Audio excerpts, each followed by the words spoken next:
What's up and welcome to another Mograph Mocast. I'm Dave. And I'm Matt, and joining us today is one of my favorite people in this entire industry, Mrs. Shams Meccea. I said Mrs., it's not Mrs. It's Ms. Yeah, my bad. Okay. And Mograph is a supplement to our site, mograph.com, which is a motion graphics tutorial site with tutorials, plugins, podcasts, and other Mograph stuff.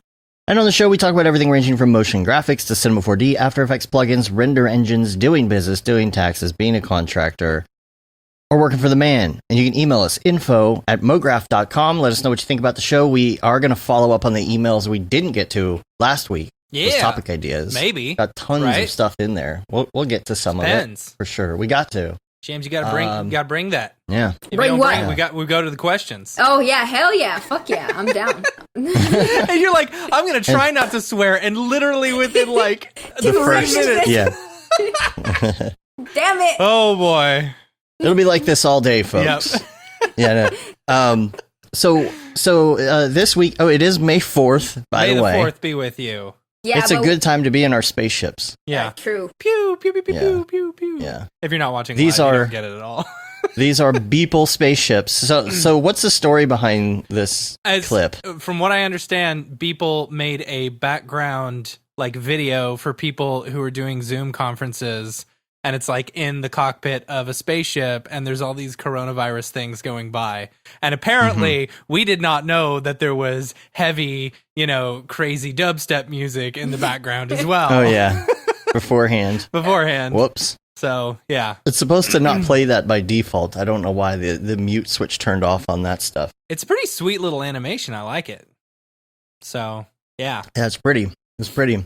Yeah. Just hooked up the green screens at the last second so we could try it out. Yeah, and be totally. in space. Pew, just pew, for pew, the 4th. May 4th. May the 4th be with you. May the 4th be with you. What? Isn't there Anybody? something Star Wars related that's out today? I don't know. Oh. There's nothing new Star Wars-y. I know. Is there? I don't know. Well, all right. Is that show you guys watch still on? Mandalorian? Which one? Yeah. Why don't you watch Mandalorian? Yeah. I don't know. I haven't watched anything good. Star Wars in ever. Little baby Yoda.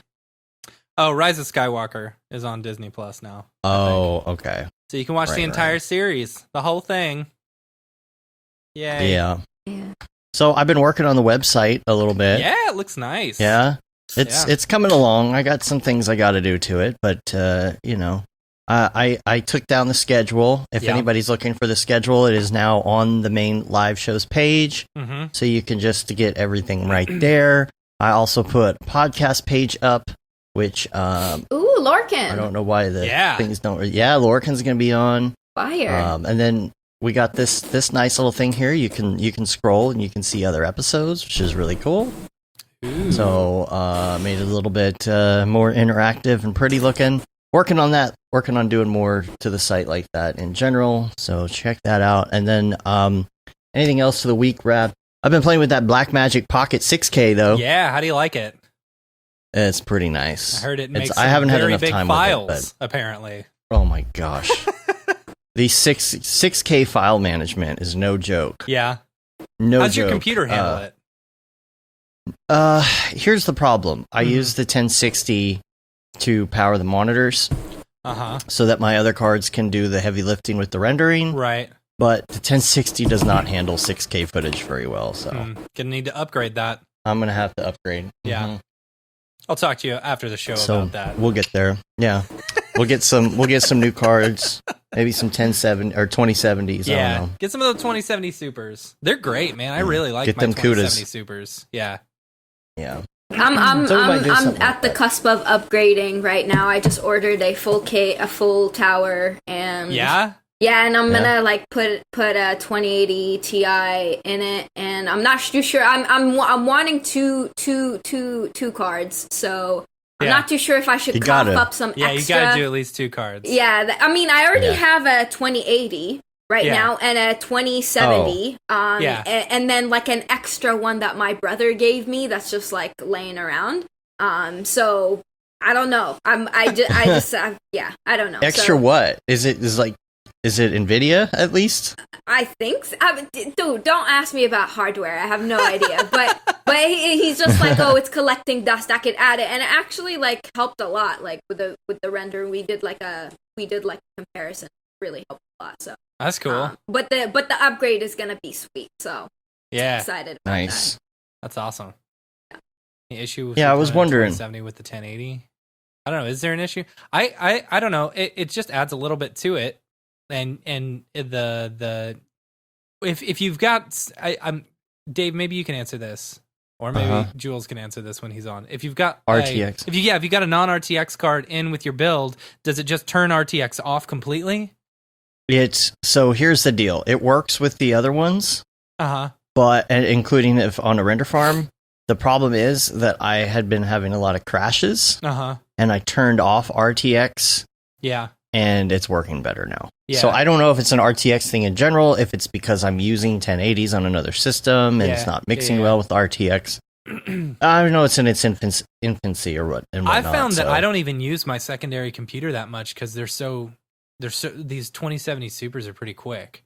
You know, I only have 3 cards in my machine. And it's relatively quick.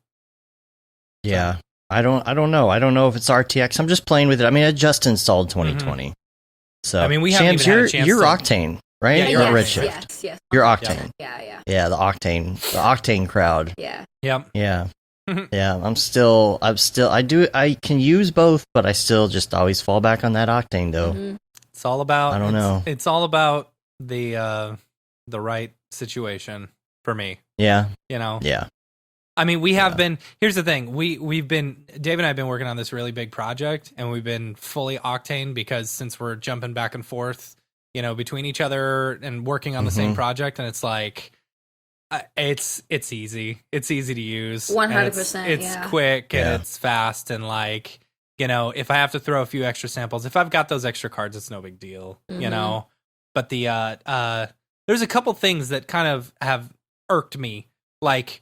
For example, with Redshift, you can use you can pipe a C4D shader or something into an image texture and then change the scale of it, you know? You can't do that in Octane. You know? I really wish you could. I really wish you could I could take a gradient or something like that and then scale it, or like a noise and scale it within Octane. You know, now that they've done all the big stuff in Octane and all the major updates 2020, now they need to do the better gradient. Yeah. I mean, just let me pipe, because what it's doing is it's taking a C4D noise, and then, as far as I understand, this may have changed since they added the Maxon noises using OSL, but they turn it into an image texture anyway, right? And then just give me the ability to scale it down. You know? I guess. We'll have to ask him next week. Yeah. So with the 2021, did any of you get that yet? The update? I've been on that one. I've actually been on all How was the crashes? Have you tested it on some scenes that are... I haven't noticed. Heavy. But Dave did do a test. He was on 2019 for a while. Okay. And then he switched over to 2021, and he rendered out a scene that we had been working on previously, and it went from, what did it go from, Dave? It went from 7 minutes down to 3 minutes, and then with RTX it was 2.5. Damn, that's amazing. That's a significant speed increase. That's amazing. What version are you on? You're on 2019? I have no idea, man. 3.8. No, I have the studio version, so I don't know. I just need to look into it too to see how because I pay monthly, so I don't know how the update will work for me. Yeah, I mean, if you're on the subscription, you can just download whatever version. Oh, okay, cool. I didn't know that. I actually didn't know that. The thing is, to get on they just released a 2020.1? 20. Yeah. So, if you want any of the betas or something like that, you got to go into the forums. No, you know? I'm cool with the beta. I want people to test the beta out before me. I don't want to. I'm one of. See, that's how I am. Yeah, see, I'm on let them deal with it. The newest version. I just want to try out the newest stuff. You know, of course. Then I get major crashes. Yeah. All throughout, and then he gets frustrated, and then he's cursing, and then I'm like, "Are you on the beta?" Yeah, but then you said go back to 2019. I went back to 2019, and it's doing the exact same thing. You know? Yeah, that's weird. I don't know. 19 was stable for me. What was weird was it was while I was rendering. like I'd be rendering and then it would get through like 2 frames and then just shut down all of cinema. I've had that happen to me too. Yeah, I've had that happen it's like, too. Yeah. But the thing is, like, I don't use any of the other render engines enough to like really know if one is more stable than the other, because I get crashes with everything. You know, who knows? Right, exactly. It could be cinema that's doing that. You know, I don't know. Well, I will say that the crashes that I did have, which I think was because of the RTX mix I was doing, they happen now in Cinema, but Cinema doesn't crash. Yeah. So you can save your file and restart Cinema, and then like you don't lose anything. Yeah. So that's nice. Yeah. Got that going for me, which is What's nice. up, Teeps? Teeps. What's good, yo? But yeah, I might need to upgrade my subscription because I'm on the studio one and it only allows you 2 GPUs apparently. Oh, really? Oh, yeah. Yeah, which is kind of annoying. So I have to, deal with that. So I might upgrade to when the new pieces come through, which is next week. So. That's cool. Yeah. That's cool. Well, let's talk about your background a little bit. Yeah. That's why we're all here today. Right. We want to learn about you. Let's start off. You have a unique background, upbringing. Tell us a little bit about it. Okay, so I was born and grew up in Iraq, and then I moved to Dubai, and then I came here for basically the end of high school. And here is Vancouver, right? Here is in Vancouver. Yes. Yeah. I did not clarify that. Yeah, I live in a beautiful, beautiful British Columbia. It's so amazing here. I love Vancouver. Yeah. Oh my goodness, the air so clear, man. Yeah. Just like the best. I love that they don't use straws anywhere. Oh, well, yeah, actually, it's a very sustainable city. I mean, as far as, like, a lot of stuff that I've seen in the U.S., like, it's just, and even just, like, respect in the street and, like, all the public places, like, literally, like, I see, like, older people, if they see a young person litter, they'll pick up after the young people. Like, it's like, we don't care. Like, if you're, like, whoever is, like, kind of, like, throwing away garbage, we need everything to be looking crisp all the time.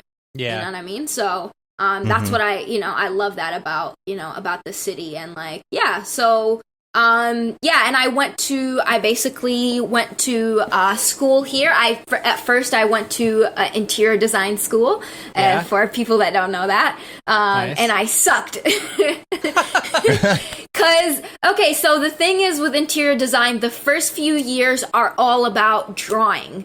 And that part was the most difficult part for me to go through. Like, everything else, like, all the design stuff and, like, you know what I mean? Like, pattern making, all of everything was, like, really easy for me. It's when it came to drawing, all my classes were, like, just, like I was just, like, basically failing them. So... Like pencil and paper. Yeah, just pencil and paper. Super like, basic. Yeah, exactly. And also, like, with interior design, it's super precise. When you're drawing, you need, like fucking 10 different 10 different rulers and shit, and it's just Where's my bell? It's Where's my bell? Yeah, there you go. If I drank, this we'll would be swear a jar. cool drinking game, but I don't drink. So, but yeah, so my kid took my bell. Oh, here you go. There we go. There it is. We'll just hold on to that. Yeah. So it's just like it was really difficult for me to go through that. So I basically dropped out and went to digital design and web development, which, also wasn't really, the design part was too easy for me because, like, growing up, I was like the kid that loved Photoshop, that loved all those, like, so I was like they were like teaching like Photoshop like for beginners and stuff like that. So I was just like sitting there like acing all my classes and stuff like that. So the only classes that were more challenging is the coding classes, and I didn't like doing that either. Yeah. So like at the end of that, like basically one day my friend was in VFS, like I don't know if you guys know that Vancouver Film School? Yeah, there you go. So they were teaching him some trap code stuff, right? And so like he came up to in my house one day, like at night, and we were we're just smoking and stuff like that. He's like, yo, let me put you on this thing. I was like, okay, sure. Like, and at that point I was like really into making like just GIFs in general. Just like footage, not out of like 3D or anything like that. So he's like, yo, let me put you on trap code. I was like, oh, cool. Like, what is that? Like, he's like, oh, let me show you.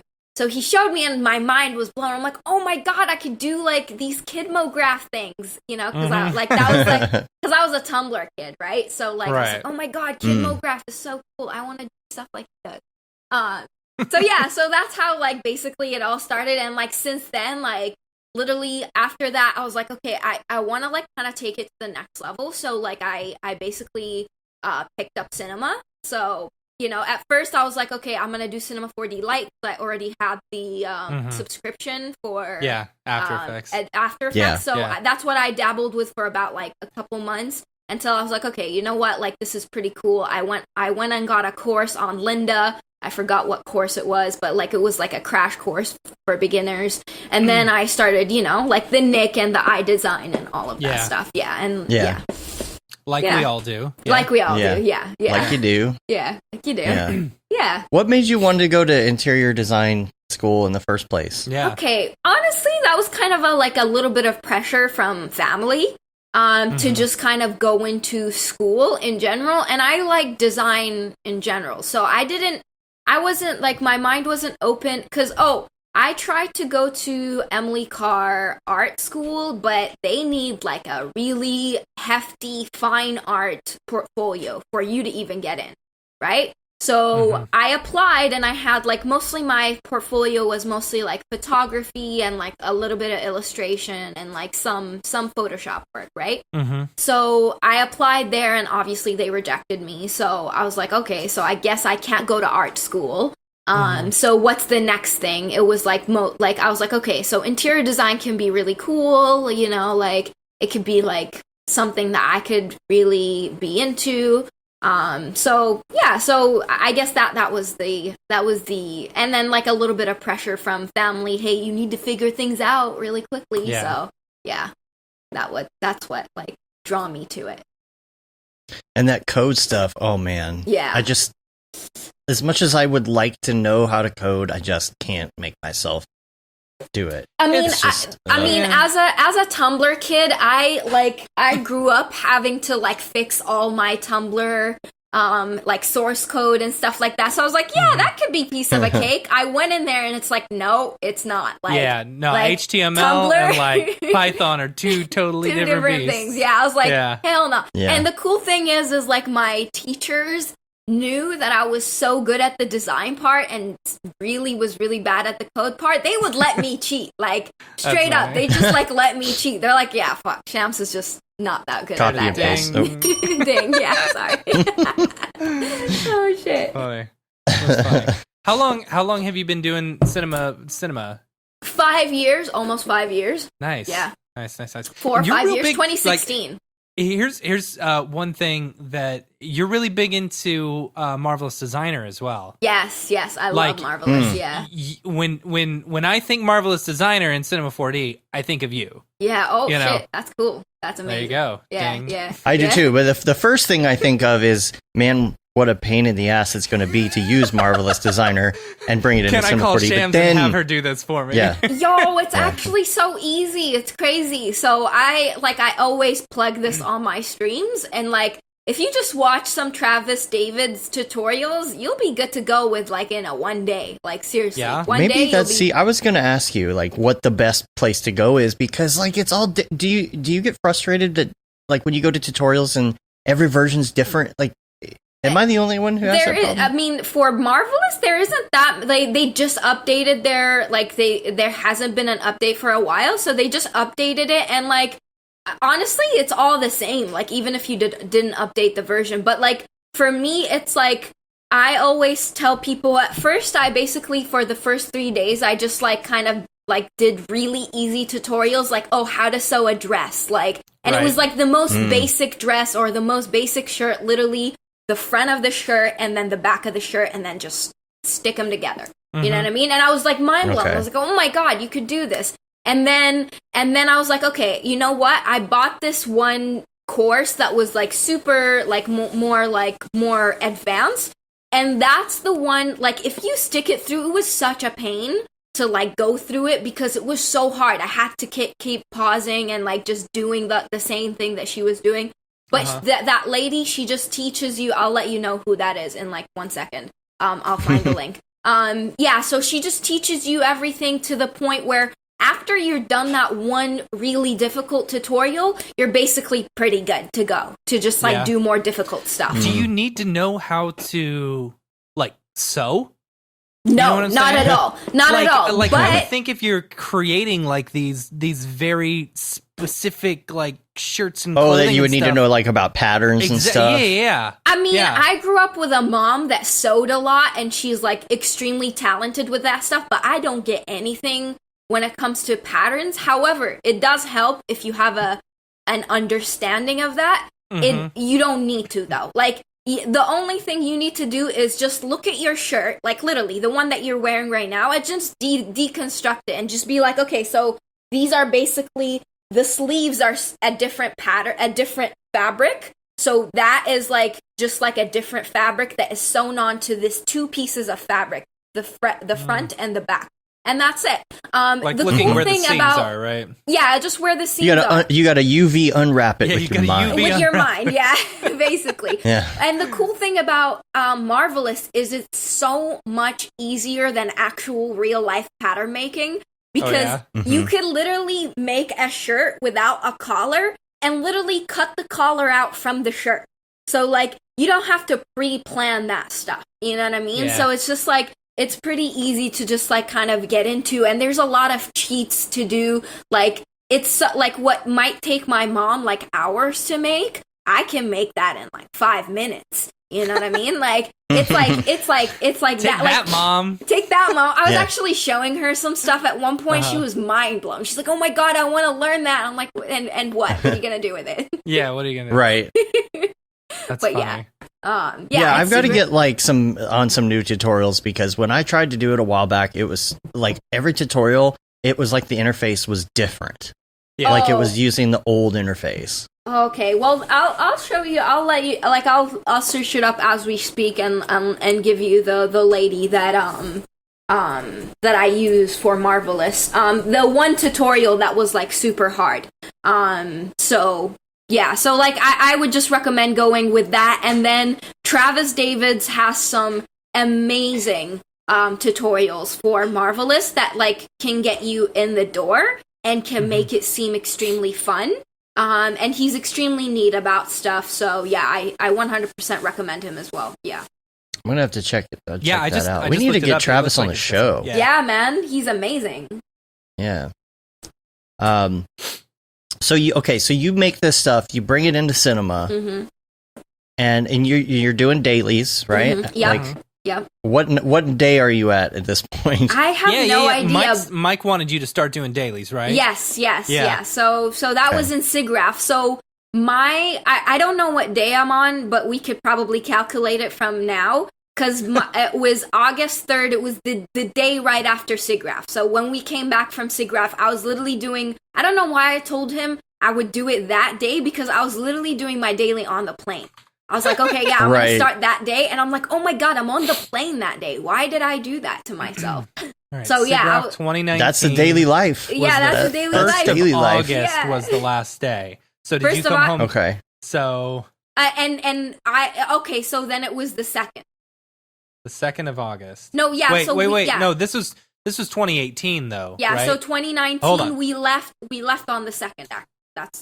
We left on the 3rd. No, because you've been doing this for a year, right? Almost a year. So it's gonna be in August. It's gonna be a year. Oh, okay. I thought you had already hit a year. Yeah. No. Oh no, you hit 100 days, and then Mike paid you $100, right? Yeah. Because if you hit 100 days straight. He'll pay you $100 of dailies. Yeah, that's what I heard. Yeah, that's what I heard too. Void were and prohibited. I can confirm, actually. Yeah. I know there's a couple people that can confirm that he will pay you $100 if you do 100 days straight. I mean, that's what Casey told me. Yeah, Upkey told me, so it has to be true. It has to be true. Yeah. Yeah, he's watching this like right now. He's watching this like, you sons of bitches. He's supposed wants to be here. He'll be here. He'll be here. Yeah, he'll be here. Oh, is he going to show up? Is he calling in? I don't know if he's calling in, but I hope he shows up. He might be coming through. Oh, he's going to be in the chat. Probably Okay, for cool. Beeple's people. If we going to do Beeple's people today? If we are doing that. Or are we done with Beeple people? No, I was thinking about that. Because I don't know. I feel like because of your dailies inspired by Beeple, I feel like we should do Beeple's people today. Yep. It has to be done. Yeah. It has to be done. Yeah. See, I think what we should do is maybe for each guest that comes on, we should do like their people, right? Show off like 3 of their latest pieces. And and maybe come up with a story. Yeah. That would be cool. I'm down. You know, I'm like down. Shams people. Champs' people. Yeah, that would be cool. Shams That would be fire. Yeah. I'm down. I'm down with that. All right. I posted the link for the tutorial. That lady makes amazing, marvelous tutorials, and they're pretty heavy. So it's not like, you just sit down and relax and do them. Like, they are pretty heavy, but you learn so much when you actually get to go in with them. So definitely recommend. Marvelous is on my list. It's on my list along with. There's a lot on the list. Yeah. 100% definitely worth it. 100% worth it. Yeah. Yeah, look at these. How is the following going? Did you notice like an Instagram follower difference or something when you started doing dailies? 100%. Yeah, like 100%. Especially the fact that like you post everywhere. So like that's like just recently I started posting on Reddit, like just on everything. Yeah. You know what I've seen a few of your pieces on Reddit. Yeah, cool. Yeah. And so I always call you out and I say, I know who you are and you don't know who I am. Oh my god. Oh, that's funny. That is funny. Oh my god, I love that now. So I'm like, who is this? Like, come on now. It's me. Yeah, I'm creeping up in your DMs. Yeah. That's hilarious. But yeah, like, so like even just like utilizing TikTok and just like so many other things, Twitch, like just posting all this content that you're creating, because like it's and it's honestly such a pain. Like seriously, like I make a lot of work, and it's so many platforms to post on. Like I basically allocate. Right. Knows all about that. I have to like allocate a time in the day for me to like actually sit down and just like post.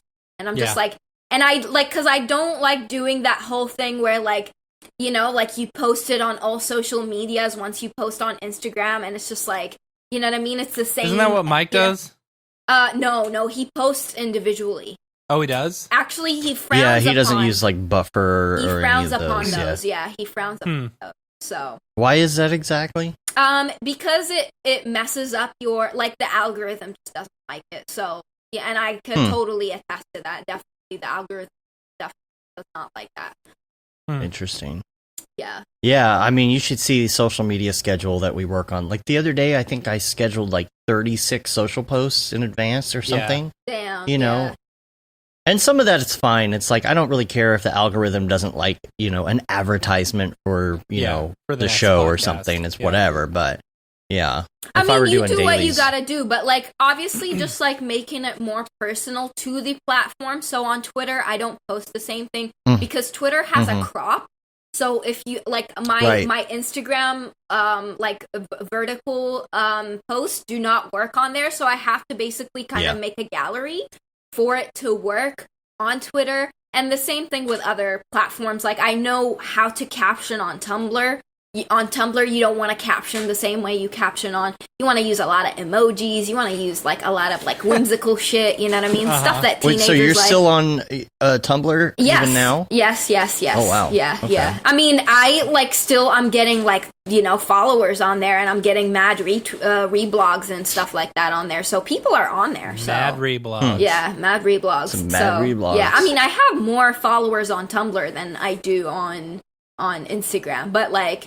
At the end of the day, Tumblr doesn't really count, but still, like, if there is some sort of percentage that comes back, it's cool.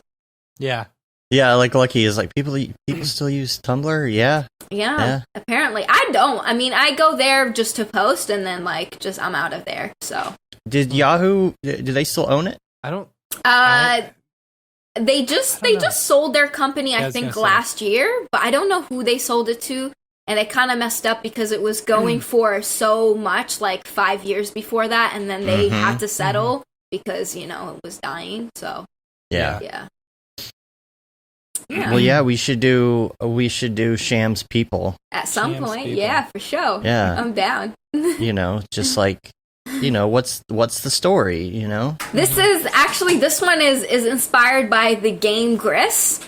If you look up Gris, the game, and there's a lot of like the posters. It's basically just landscape, and there's this character, and then there's these broken hands on. Yeah. Oh, Breeze in here. See, I would title this one. This is Sia Goes to Antarctica. That's cool. The thing is, I'm so bad at making bangs. I wish I could make the Sia bangs. Like, those are like so cool. You should do it over the face next time. That'd be I'll where try. You can't see the face. I'll definitely try. Yeah. Kind of like when Homer has like the fever dream from eating the pepper, and he goes around Marge, and like it's all hair all the way around. There's no face. Right. Yeah. It's just like all hair. You could do like an animated version, and you're just rotating around. There's never a face. It's just all his hair. Ooh, actually, that could be really fire. That's what my hair looks like right now when I take my hat off, because I haven't been able to get a haircut in forever. I feel you, man. So I noticed like when we did was it Austin? Where were we? You Denver? came down to one of the shows. Denver, yeah. Was it Denver? Oh, it was Denver. Yeah. And you were on stage with us, like you were feeling the pressure to try and get your daily done. Yeah, for an hour, it was really.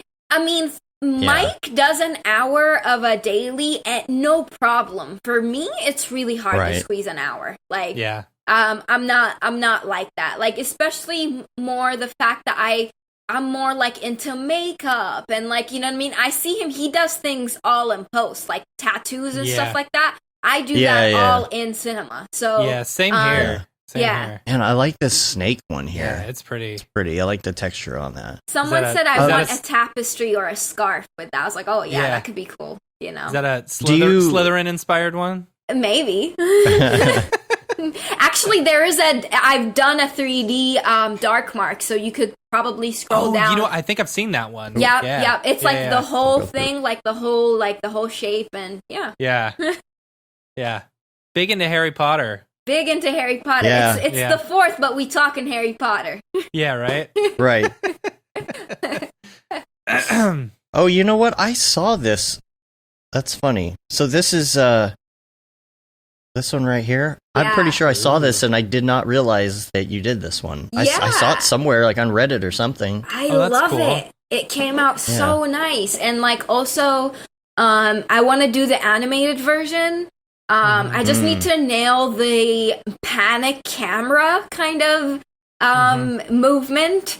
I might have to get the Gorilla Cam. I feel like they might have a pretty good. I'm just not really good in camera movement. I just want that like panic, like, oh my god, there's like a vibrate tag. Board. Yeah, vibrate tag would rotation. Work. Yeah, that's true. But and the hand like comes up and slaps the window. Slaps the window. Yeah, exactly. That's what I mean. Like that's what I want to do with it. So, and then like I want like the headlights to be like kind of like shaking. So yeah, should do that. So how long typically does one daily for you take then? Yeah. It depends. When you're not under the pressure. No, yeah. Well, when I'm not under the pressure, I try to take my time, like 6 hours. Wow. Yeah. Oh, like I try to every take day. Every day, yeah. So that's like. Do you get any like? Do you do anything else in the day? I mean, yeah. Oh, because I wake up pretty early, so like. I usually take a couple hours in the morning to do like my morning rituals, and after that, then I get into work. And usually I prioritize my daily first. At least I get an idea of what I'm doing, and then that's why recently I've been posting them really late, because I start them and then I like kind of ditch them, do my actual work, like my client work, and then get back into it and like finish it off. But at least having an idea of like what I want to do that day is like pretty important for me. Yeah. You got to get up pretty early in the morning to. Yeah, I mean, I know some people that get up at 5. Like Stu Zor gets up at 5. Ooh. So, no, thank you. Yeah. I'll work late into the night. Don't care, but I cannot get up early. I don't know how. See, I don't know how people do it. I'm a morning person. If I'm up, I'm up. Like I can't go back to sleep. Well, the thing is, per Beeple rules, because apparently I do operate on the Beeple daily rules. Oh, I can't do my daily. I didn't realize. Yeah, I can't do my daily at night. Apparently, so why? Yeah, I mean, it's just not a daily then. Like, because like you're not it, a nightly? Well, yeah, I mean,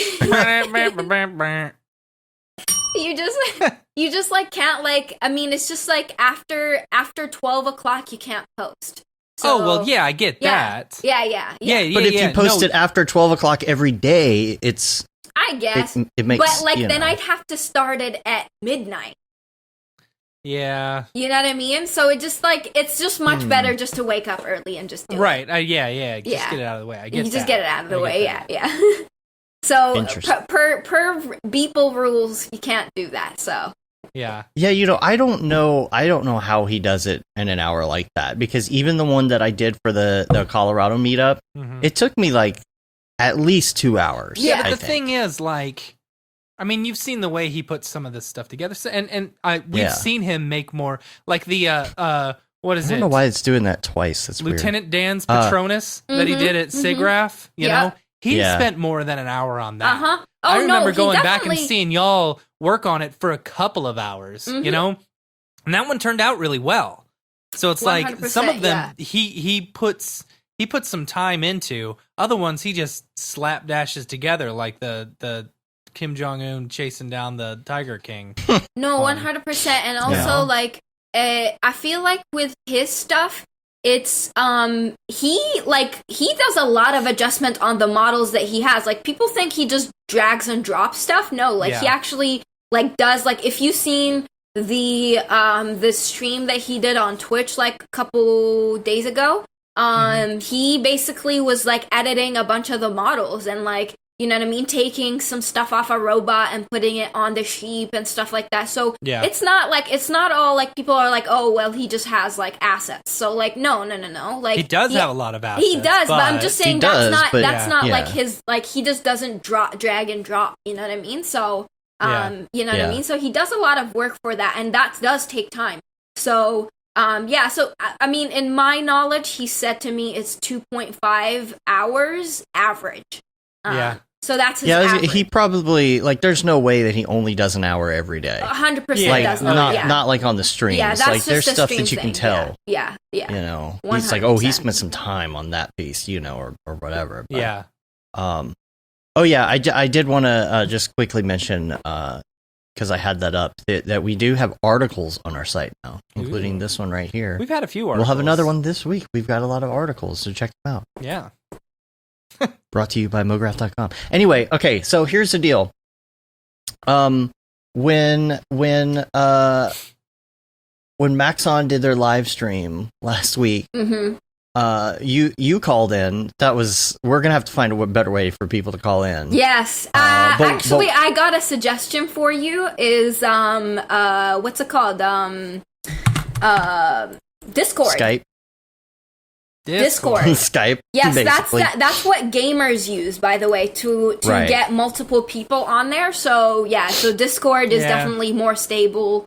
Try it out, you know what I mean? I'm totally down to try things out with you guys, because I am also developing my stream and like trying to get it to be more, you know, cool. Their NDI interface, they don't have the NDI interface. We can do it with Skype. He just called people on the phone. I was like, I could add these people on Skype. You just didn't want anything to crash, because it's like it's probably much more prone. So I understand, but I just hated the delay. The delay was annoying.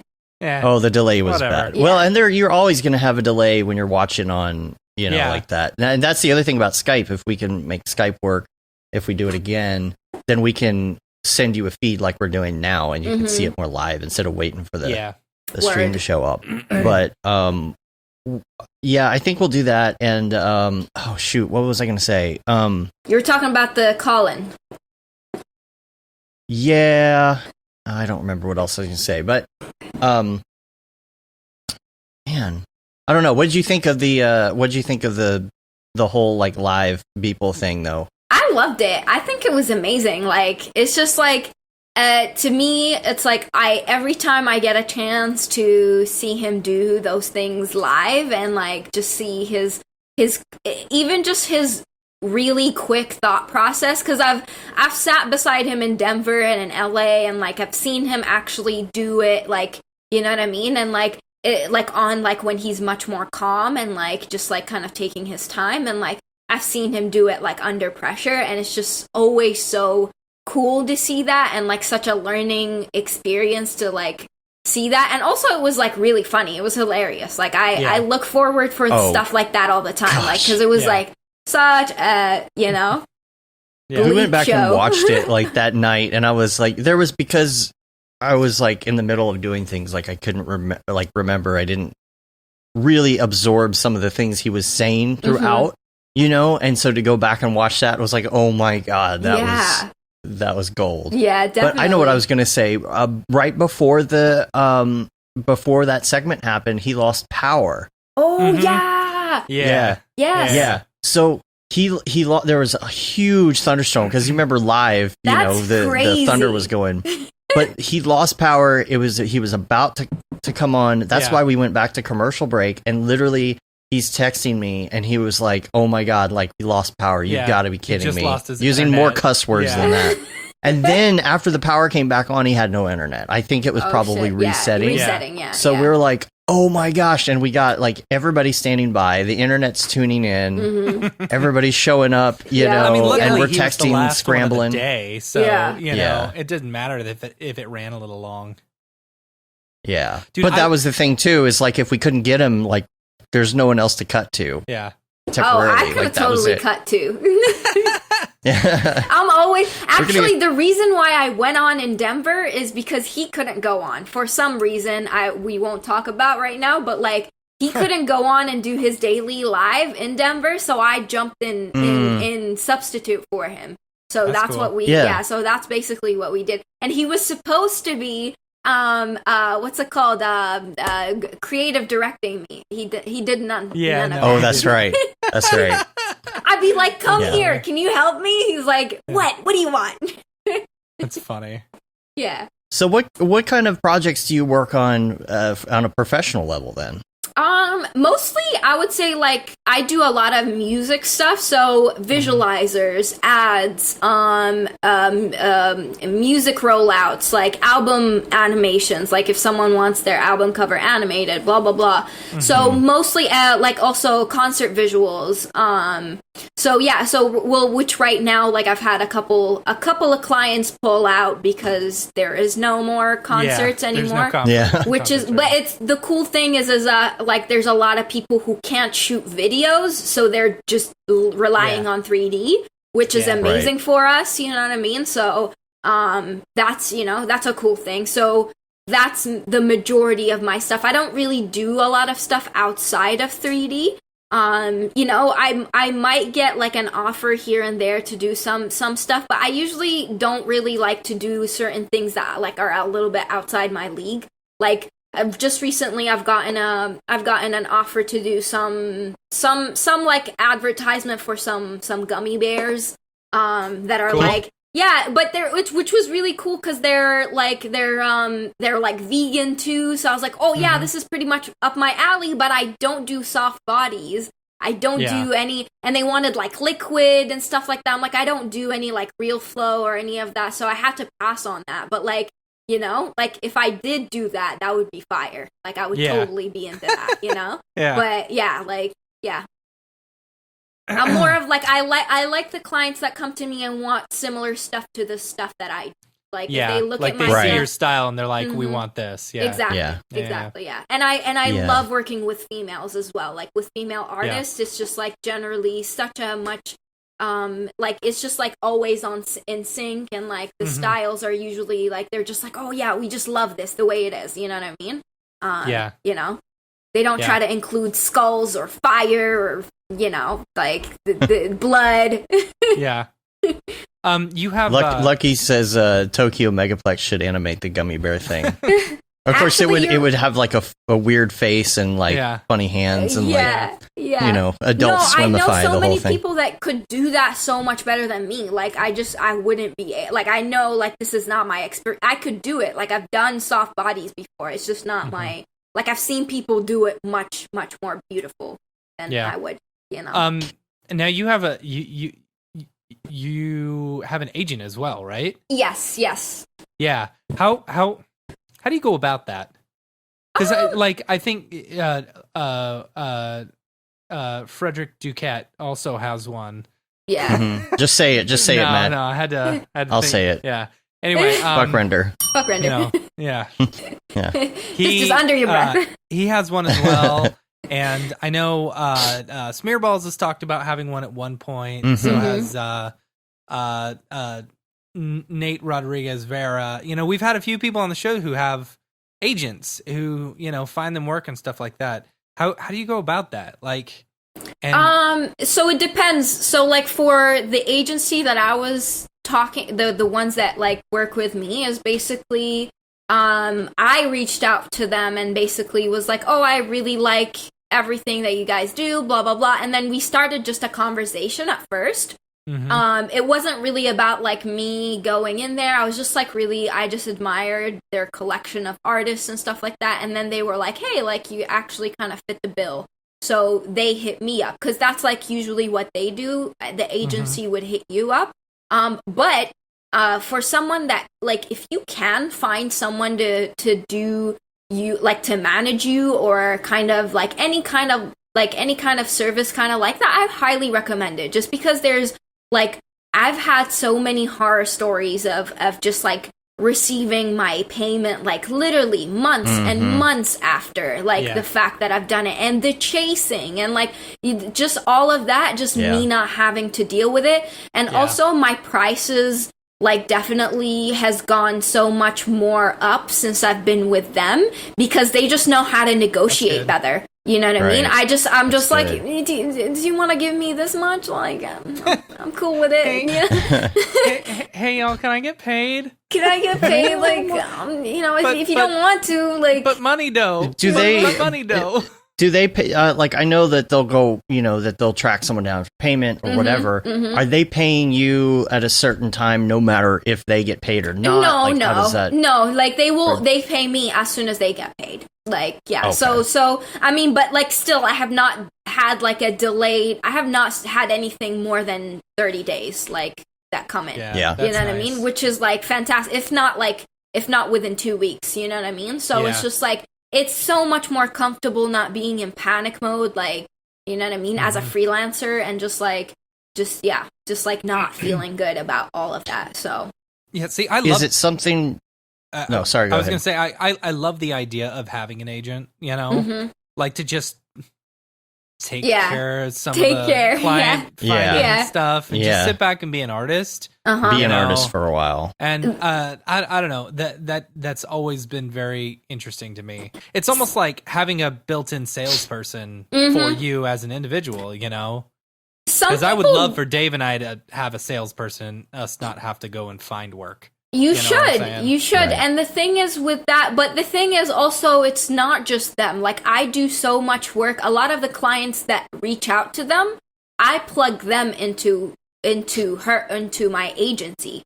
So, so I'm doing I'm doing all these dailies. I'm posting everywhere. Like, I have social relationships with certain people, and I talk to them and be like, hey, you know what I mean? Like, if you're working on this project, please let me know, like plug me. So like, and then after the client is interested, I could just CC my agent, and then my agent just comes in and then she does all the work. Not all the time do they bring me the work. Like, there are obviously instances where they would bring me the work, but you still have to kind of do your own kind of like upkeep of your image kind of thing to get clients to be interested. You know what I'm saying? Yeah. Because I guarantee Is it something... I guarantee you if I didn't do dailies, like, I would probably like not have as many clients. Right. Yeah. Well, that's good. Yeah. Do they take some of the client interaction stuff out of the equation? Like how are you still just one-on-one when it comes to like revisions and things, or do they Yes, I'm one-on-one. As soon as they pay, as soon as the client pays, I'm there. I'm like, I'll talk to them. Some clients prefer to text, some clients prefer to email, some clients don't even want to talk to me. They just have their agency nice. or their managers. Yeah, I mean, sometimes I prefer that, because sometimes artists think a little bit outside the box. They're like, oh, I want an explosion, and I want me playing the guitar on top of the explosion while I'm like all the surfing. Things. Yeah, all the things. And I'm just like, yo, slow down. It's, you don't have the facilities for that. You know what I'm saying? You're looking at like a really big project. So it's much better talking to actual managers, because they understand a little bit more about certain things, and you could explain things to them a lot better in their terms, Lucky's asking, what social media platform do your new clients find you on the most? Mostly Instagram, like 100% mostly Instagram. Makes sense. A little bit Twitter, but like mostly Instagram. The only reason why I have all the other platforms and I'm pushing them is so that when your numbers are higher on Instagram, unfortunately, that's just more attractive to certain clients. It's just how it is. Right. You know what I mean? It's just like, it's not like, obviously, there are so many people that I know that are some of my favorite artists that have much more less followers than I do, but they take me out the park with everything they do. Like it's just like, they're just so good. So, but but in terms of just like, sometimes with things like that, especially music, if you're not doing like other stuff, especially music, usually those artists are on Instagram, and usually a lot of the artists are my age, and like, you know what I mean? So like, they just like to look at the artists on Instagram and just see what they're about, you know what I mean? So that's what I focus on, but like all my other platforms are live, and you know what I mean? Just to bring more people in, and like, you know what I mean?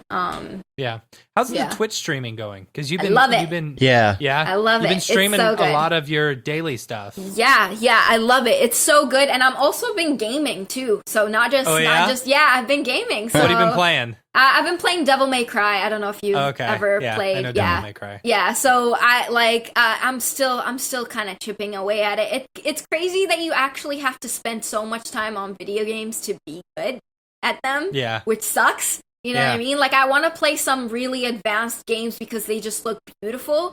But, like, it's just like, no. You can't fucking do that. You just put it on easy mode. Every time. Every time I start a game, they're like, oh, what level do you want? I'm like, easy. I just want to play the game. Of the easiest. Yeah, I don't want to die. I just want to play the game. That's 100%. But sometimes, like games that I'm really interested in right now, it's like Dark Souls. I don't know if you've heard of it, but it just looks so beautiful, but like I can't play that. Like, you know what I mean? Like, but I don't think there is an easy mode, and even if there was, like, the easy mode is pretty hard. Like, it's just like a lot of there are some games that is just like not by casuals. So I'm a filthy casual. I play Animal Crossing. So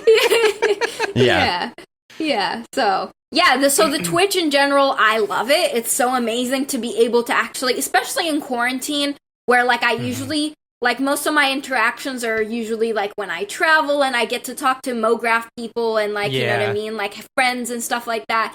With Twitch Live like this, you actually get to look at the chat and like talk to people and hang out and like, you know what I mean? It's just such a like friendly environment and like just pretty cool.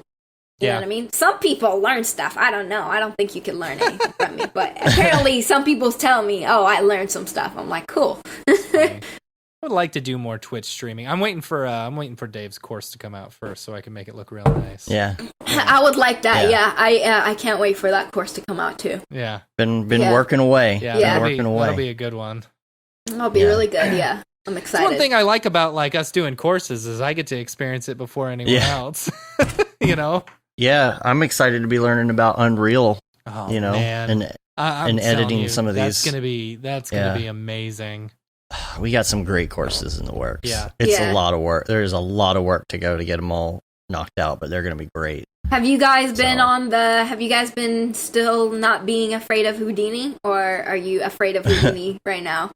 I'm not afraid of Houdini. I'm not afraid of it. No, I can open it up and be like, whatever, I own you. And then Houdini's like, whatever, I own you. And I'm like, okay, right. Yeah, you do. But no, I find myself using it more and more. Like, I find myself going to it more and more per project, being like, okay, I need this. I need some smoke. I'm gonna jump over to Houdini. I need some particles. I'm gonna jump over to Houdini. You know. Yeah. I do that on occasion, and then I'm like, it's not that I can't do this. Yeah. But I would rather just go back to cinema. Yeah. It's the same. It's the same. Like, it's similar to the Octane versus Redshift argument. Yeah. Where it's like, okay, Octane will produce a pretty picture real quick, you know, without me having to fidget that much, you know. But if I want more control, then I'm going to jump over to Redshift. You know? Yeah, you know, that reminds me of the conversation going on with Parvini in the Slack channel this week. Because they were talking about things like smoke and pyro, and it's like, you know, sometimes all you need is a little TFD, and 90% there is fine. Yeah. You know, who cares if you're... An exact reason why I'm excited about Embergen. Like Embergen, because it's real time, you know, smoke and fire simulation, and being able to incorporate that in Octane and stuff, like it's like that would be fantastic, because 90% of the time that's all I need. You know, I don't need it to smoke, it's fine. Realistic the way that it would move and stuff. You know. Well, and you saw, like, you know, the project that we're currently working on. I did a little small TFD thing, and I felt very comfortable making it do what I wanted it to do. It's like, I want this thing. I don't want generic puffy smoke that everybody does. I want this very specific, dusty, smoky, minimalistic looking thing as kind of an afterthought. And I was able to do it. You know, I don't think I would have been able to set that up as quick if I went to Houdini. It would have looked really good, but it would have taken me a long time. Wait, did you do that with X Particles? Nah, it was TFD. TFD. TFD. Okay, gotcha. Yeah. And TFD on the 20 series is pretty fast. I mean, the interactive real time, you can grab something and move it around, and the smoke is flying right off of it in real time. So what cards do you have? Is TFD like pretty heavy on like animation? It's heavy. Well, you have the option to do CPU or GPU, and if you have GPU, you also have the option to do interactive GPU, which is like a messy version, but it really helps you get things set up, and then once you're there, you go have it calculate the real thing. Gotcha. And so it's kind of like, it's a great way because you can just hit play. It's not fully accurate, but like the stuff's just streaming off of it, and you're like, okay, we'll change the pressure, change this, change that, and you can do a very low resolution, high voxel size model, and be like, okay, this is about right. And then you up the resolution, and then you up the rendering and the crunch time on the, you know. How long? Is it pretty long to render smoke? I don't have TFD, and I do want to pick it up. Doing smoke in Octane can be, I don't know. For me, I found that it can be problematic. You have to understand, like, absorption, scattering, and emission and stuff like that. And emission, voxel density. And then what's the other one I'm missing? You've got the density, medium? and then no, it's the I forget. Well, you've got the particle, you've got the density, and then you've got the I don't know why my mind is blank right now, but it's how thick it is. Yeah. THICC. Thick. Anyway, my mind is blank. I don't remember the name of the parameter. Or something. Yeah. Steps. There you go. Yeah. There you go. Man. But you were opening up cinema. You were like, I'm gonna not at all. I just did some VDBs yesterday, so I was playing with the steps. Yeah, that's all. Yeah.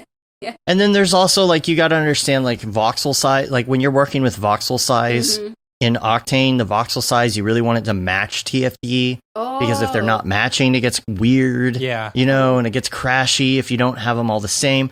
But, like, once you really get into that, like, you can do some pretty fire really, really quick. I like that. Yeah, you know, it's not bad. Okay, so you say recommend grabbing TFD for sure. I like TFD. I would. If I'm gonna, I would say if you want to stay in a C4D environment, TFD is the go-to for smoke. So not XP. Like because I don't have a license. I like X particles. I like X particles for particles. You know? I don't do any particles. Exactly. Yeah. See, I love X particles for particles. Like if I'm doing, if I want some things to like explode, or like if I've got particles shooting around the screen or something like that, that's great. X particles is my go-to. But when it comes to fire and smoke or water simulations, no way. Okay. Not in a There's some million basics that you really have to understand to get the thing going, and it doesn't take that long. But you have to, be able to jump into it. So Turbulence FD, you could do water in it too? So no. you don't. Oh, okay. No. So for water stuff, I'll real go with flow? real flow. Yeah. In TFD, you have all the same parameters that you would have in like XP or something else. They're a little more watered down, but I think that's kind of a good thing. Okay. But you have to understand temperature, but you got to put a temperature on something from the beginning, or you're going to get nothing. You got to understand how the interactive render works, and you also have to kind of understand how pressure works. The pressure is a big thing. Because once you change the pressure and like turbulence, you can have some like beautiful smoke. Okay. So that's cool. Yeah, I'm maybe excited. I should do a tutorial, like a getting started. Who makes Turbulence FD? I'll definitely try to pick up a copy, because right now I'm like thinking of a couple of softwares, some plugins that I'm trying to pick up. It's so fun to just play with in general, though. That's the thing. Like, you could just open Cinema, throw a sphere in there with some smoke coming off of it, and just start playing with the parameters and see what happens. What happens, yeah. And then it's like, do you want to make it look like steam? Do you want to make it look like smoke and real thick and dense? I like that. Anyway. Yeah. Maybe I'll do a quick, with my new camera, do a new tutorial on like just quick start guide. Never used TFD before. Here's how you open it and start messing with it. Let's get it. Something like that. See, TFD is $450 though, which is... It is expensive. It keeps getting more expensive. Yeah. I feel like when we bought it, it was like $300. But that's all of them. All of them are around this price. Like I just recently got World Creator. It's around that price. No, is it? It's around, because I pay Canadian, so Canadian is a little bit more, even more expensive, Canadian dollar. So, so it's just like, they're all kind of around that price. Even Real Flow is around that price as well, right? Am I correct? What? Yeah, I think it is around there somewhere. Yeah. I can't remember what we paid for it initially. Yeah. They're all we haven't kind upgraded of the same. it in a while. Yeah, they're all kind of the same. The thing about TFD, though, is that you're not paying a yearly fee for it, which is nice. Yeah, that is nice. Yeah, that's definitely nice. Yeah. That's definitely nice.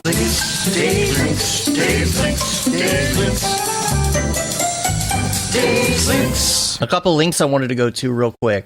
And one of them we already talked about is Octane 2020. Yeah. Like official. When's Jules on the show next? Next week. Oh, cool. Awesome. That's exciting. Yeah. I'm so excited for that. Yeah, that one's going to be fun to talk to. Yeah. It's always fun. Like, I've got to always go in and do extensive notes for when he comes on. And like, it is just like, you got to understand all the terminology so that you know what questions to ask. I was literally about to say that. I was going to say, like, every time I listen to the Jules episode, I don't understand anything, but like, I love it. I love it. Like, I'm just It's funny. I've found from the first time we had him on, I had a really hard time, like, paying attention and knowing what he was talking about, to now when I'm watching his like GDC talk, I'm like, I get it. I get it all. I understand. It makes sense, but it always feels like he is thinking so much faster than he can even get the words out. It's so hard for me to keep up. I don't know how he does it. Just day to day, like he's always just on it. Yeah. So like you have to like study your terminology and like the keynote videos beforehand. So that'll be my week. I'm excited to I'm excited to talk to him about the stuff that's upcoming, because if y'all haven't seen the GDC presentation that he did, the online one, man, it's so good. I'm so excited to see what's coming up. I'm telling you, one of these days we're going to show up in LA and he's and he'll just be like, "Hey, you want to see something?" And he'll just take us, and it'll be a holodeck or something. Oh yeah, you know. I'm so excited! Oh my god. Yeah. I can't wait. The stuff that he was showing off in the last video with the hologram, and he talked about it on the show too. The holographic stuff, the real life holographic stuff. Yeah, I don't know. Oh man, I don't know. Like, I think, I don't know. We'd have to talk to him about that. But I think the biggest thing with that is I think it's only limited to one person. You know, I don't think you can have multiple people with multiple points of view. No, you can. You can with these panels. With these panels, you can, and the more of them you have, the more 3D it looks. Yeah, you should go back and watch the show. It's a good show. You should watch it sometime. Yeah, our show. Yeah, when he did it was in his presentation too. When he talked about the holographic panels. Yeah. So cool. So cool. He's probably listening to the show and he's making notes about what he's going to talk about next week too. No, we should get an update on that. Like, I really want to know because, like, and with the gaming stuff and like Brigade, like if you can have Brigade built into your like live viewer, when he was talking about also the real time stuff, you know, coming up, like that's going to be killer. You know, I think all the render engines are moving towards this. You know, like I think, you know, and it's funny, like Cycles and Eevee. You know, they pushed it. It's like, it's like people can see that, using a game engine, quote unquote, you know, you can still produce some super high quality stuff, you know? Yeah, not even having a live viewer, just your perspective view is just your and from what I've seen, it's like people who want to do real time, like they're either talking about moving over to Blender or moving on to Unreal, you know? Right. Like a lot of people I know who have talked about doing real-time stuff are either using one or the other. So I don't know. It'd be interesting. And I think it's going to start pushing everyone towards that. You know, eventually we're going to have, I mean, they teased Redshift. What is it? Redshift RT or something. Yeah. Yeah. And then an Octane version. I mean, you know, more things to learn. More competition is good. Yeah. Yeah. Also, the only other link I have here is this is lighting design for stylized animation. This is like a paper. Ariev posted it this morning, and it's a very good breakdown on just lighting in general. Really, I haven't had a chance to read the whole thing, but I perused it. So if you're interested in getting into some technical papers about that kind of stuff, check that out. Now, I wanted us to try and answer some questions live and see if we can figure some of these out. Some of these are just like things suggesting to us to like go check out or whatever on the internet. But this is from Ricardo Salazar. And let's see. And I'm just going to go through. He says, "Hello there from Portugal. First of all, let me say that I love your podcasts. Thanks. I have listened to all of them, learned a lot. And the podcast is my company when I work out in the morning in this COVID challenge these days, these tough times, and these challenging times, and these difficult times. Anyway, hope someday I can go to Camp Mograph. Just some topics. Topic number 1: X particles embedded in Cinema 4D native. We talked about that. What was it? Just X particles in Cinema 4D natively. Yeah, I don't think that'll ever happen. Yeah, we talked about the particle system being better. The one that the thinking particles being better. The built-in. Yeah, being better. And I obviously would prefer that much more. You know what I mean? Yeah. I don't think like Maxon or Insidium would ever do a deal for, you know. I don't think it would happen either. I think this is just me personally. I have no inside knowledge at all. You know, I think the merger between Red Giant and Maxon, you know, is going to be good particle wise, you know, because you've got, you know, one of the best particle systems particular, you know, and if they can somehow incorporate that into cinema, it's like, that's a game changer. You know? Yeah. So yeah, that's probably more likely. Yeah. Yeah. I said facts. Fact. And then let's see what else. I know it's very expensive, XP4, but if you get a student version of C4D, Xparticles 4 has a 90% discount. Oh, Did you know that? I did not know that. Hmm. Also, ZBrush features. Yeah. And ZBrush features in Cinema 4D Sculpt is something that I'm guessing. I mean, I can see that. I know people were on the stream during virtual NAB, you know, and there was some ZBrush stuff going on. People were like, well, why are you showing ZBrush?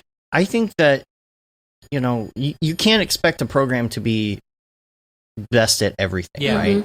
You know, there's certain reasons that we go into other programs. Is awesome, though. Exactly, and it has I have very made good some sculpting very stuff. pretty pieces with their sculpting tools. You know, I'm thinking of picking up. ZBrush actually a lot lately because I've just been really into doing a lot of concept art. And you know, that's like basically the way to do it. You know, like. You know, actually, that's one of the things I was like, I basically was looking for a model for a Cornish pixie.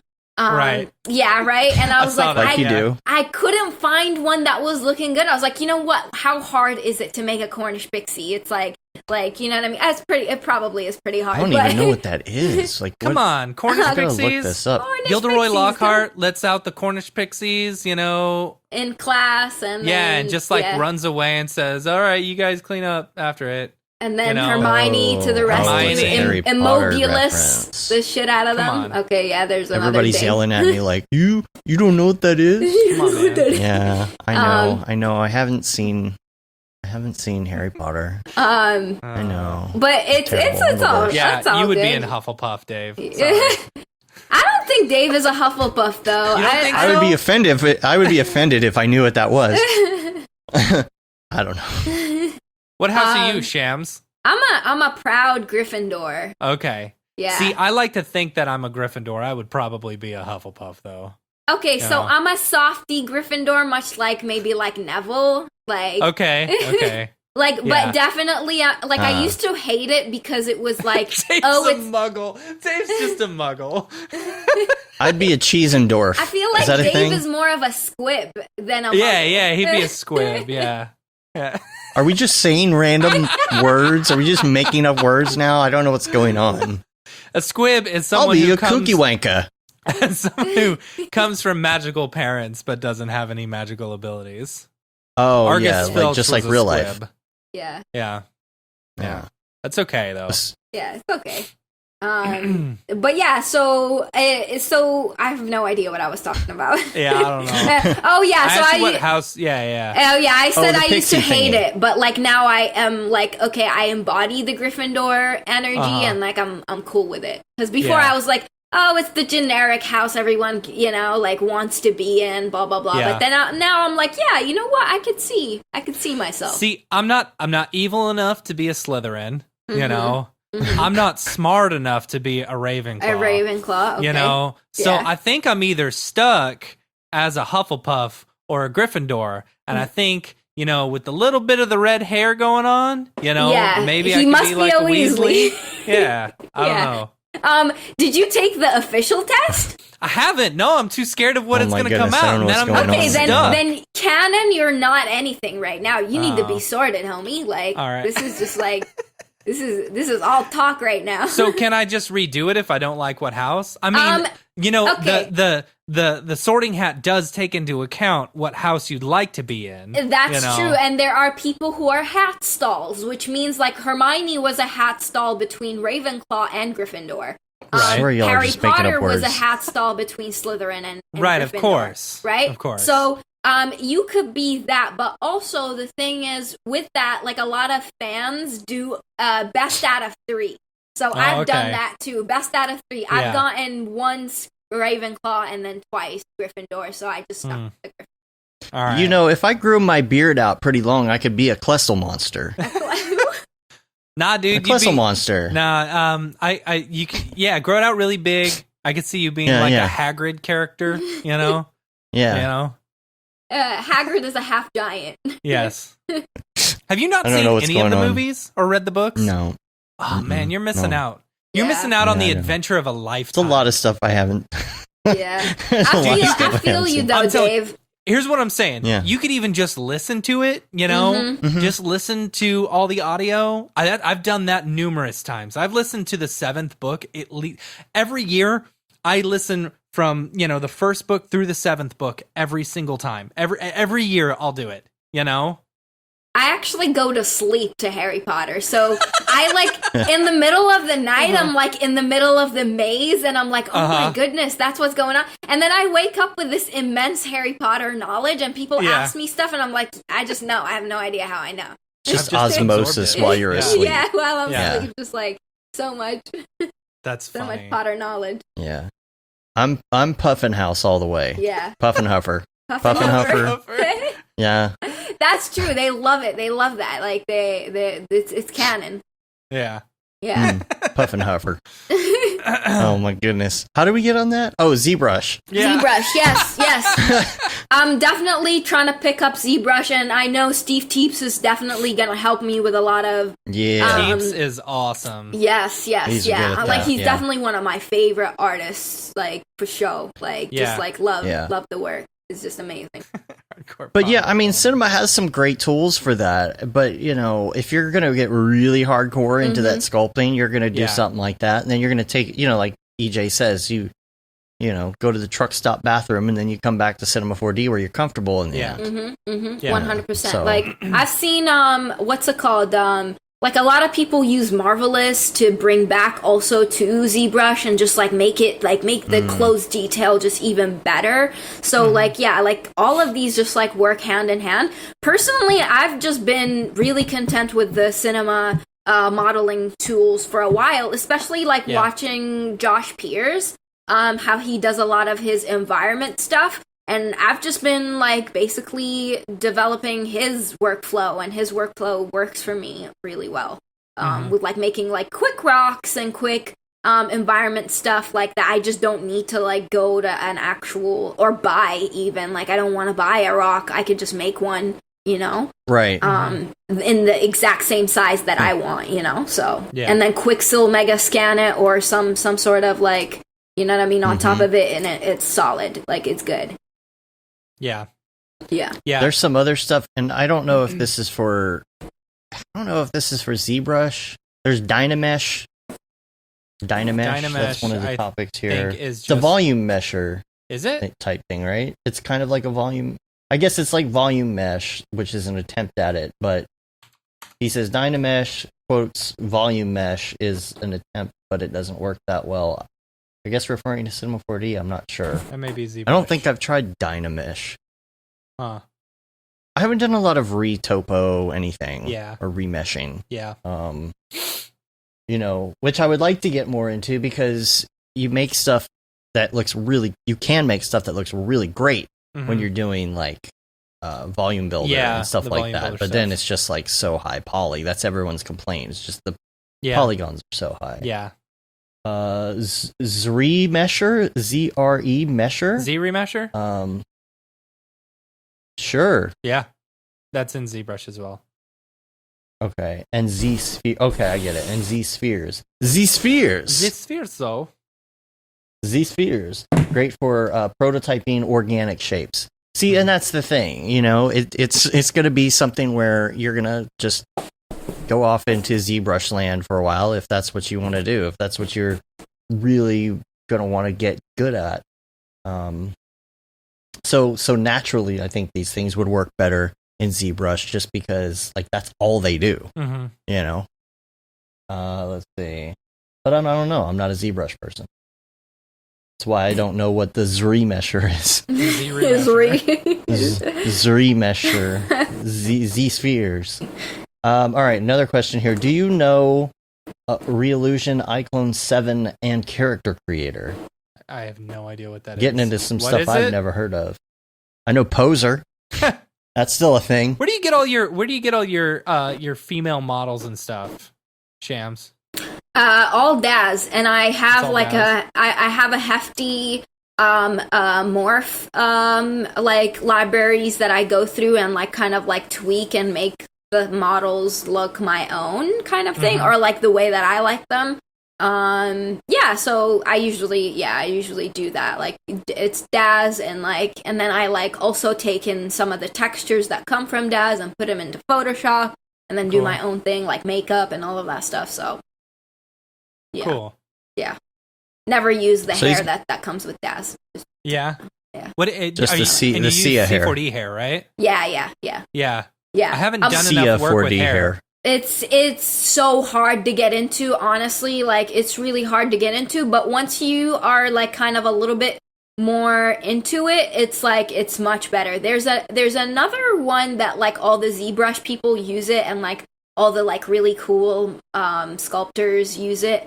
I forgot, Ornatrix, something like that, I think it's called. Yeah, it sounds familiar. I think they dropped a beta for C4D, but it's only, like, I think they're only, like, letting studios, like, have it. Like, I was just like, I didn't request yet to have it, but, like, they just had, like, this huge, like, long list. What are your intentions with this? Like, what do you need this for? Oh, yeah. It's just weird. Like, I just want to make, like, hot girls. Like, god damn it. Like, like for my dailies. Don't put that.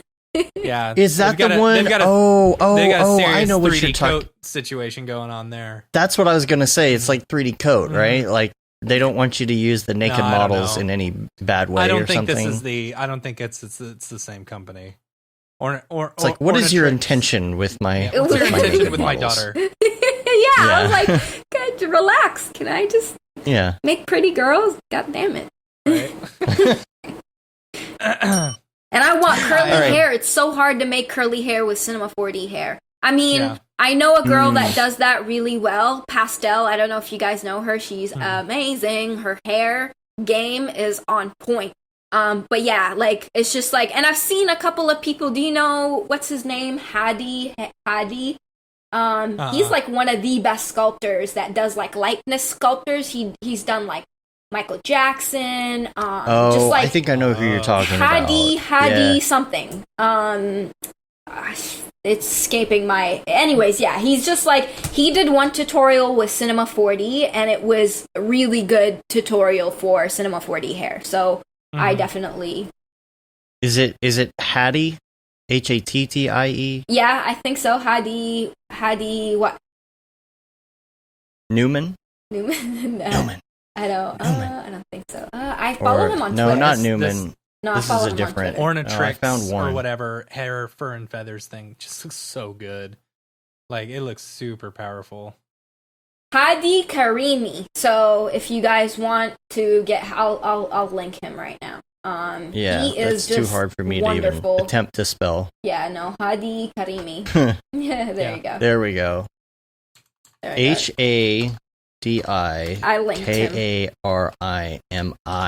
I would have never got that in a million years. Yeah. Yes, this is who I was thinking of. Yeah. It's so good.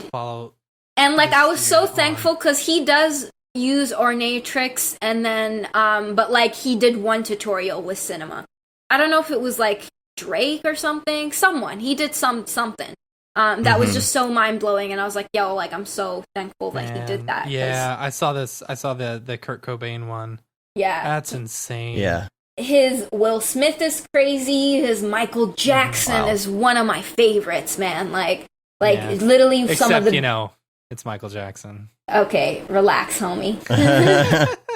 Michael Jackson is the biggest angel we've been blessed with. Look at that. Oh, look at that hair. How do you get... Is he? You sure about that? How do you get hair like that? I'm not going to answer that. How do you get hair like that? Like, look at this hair.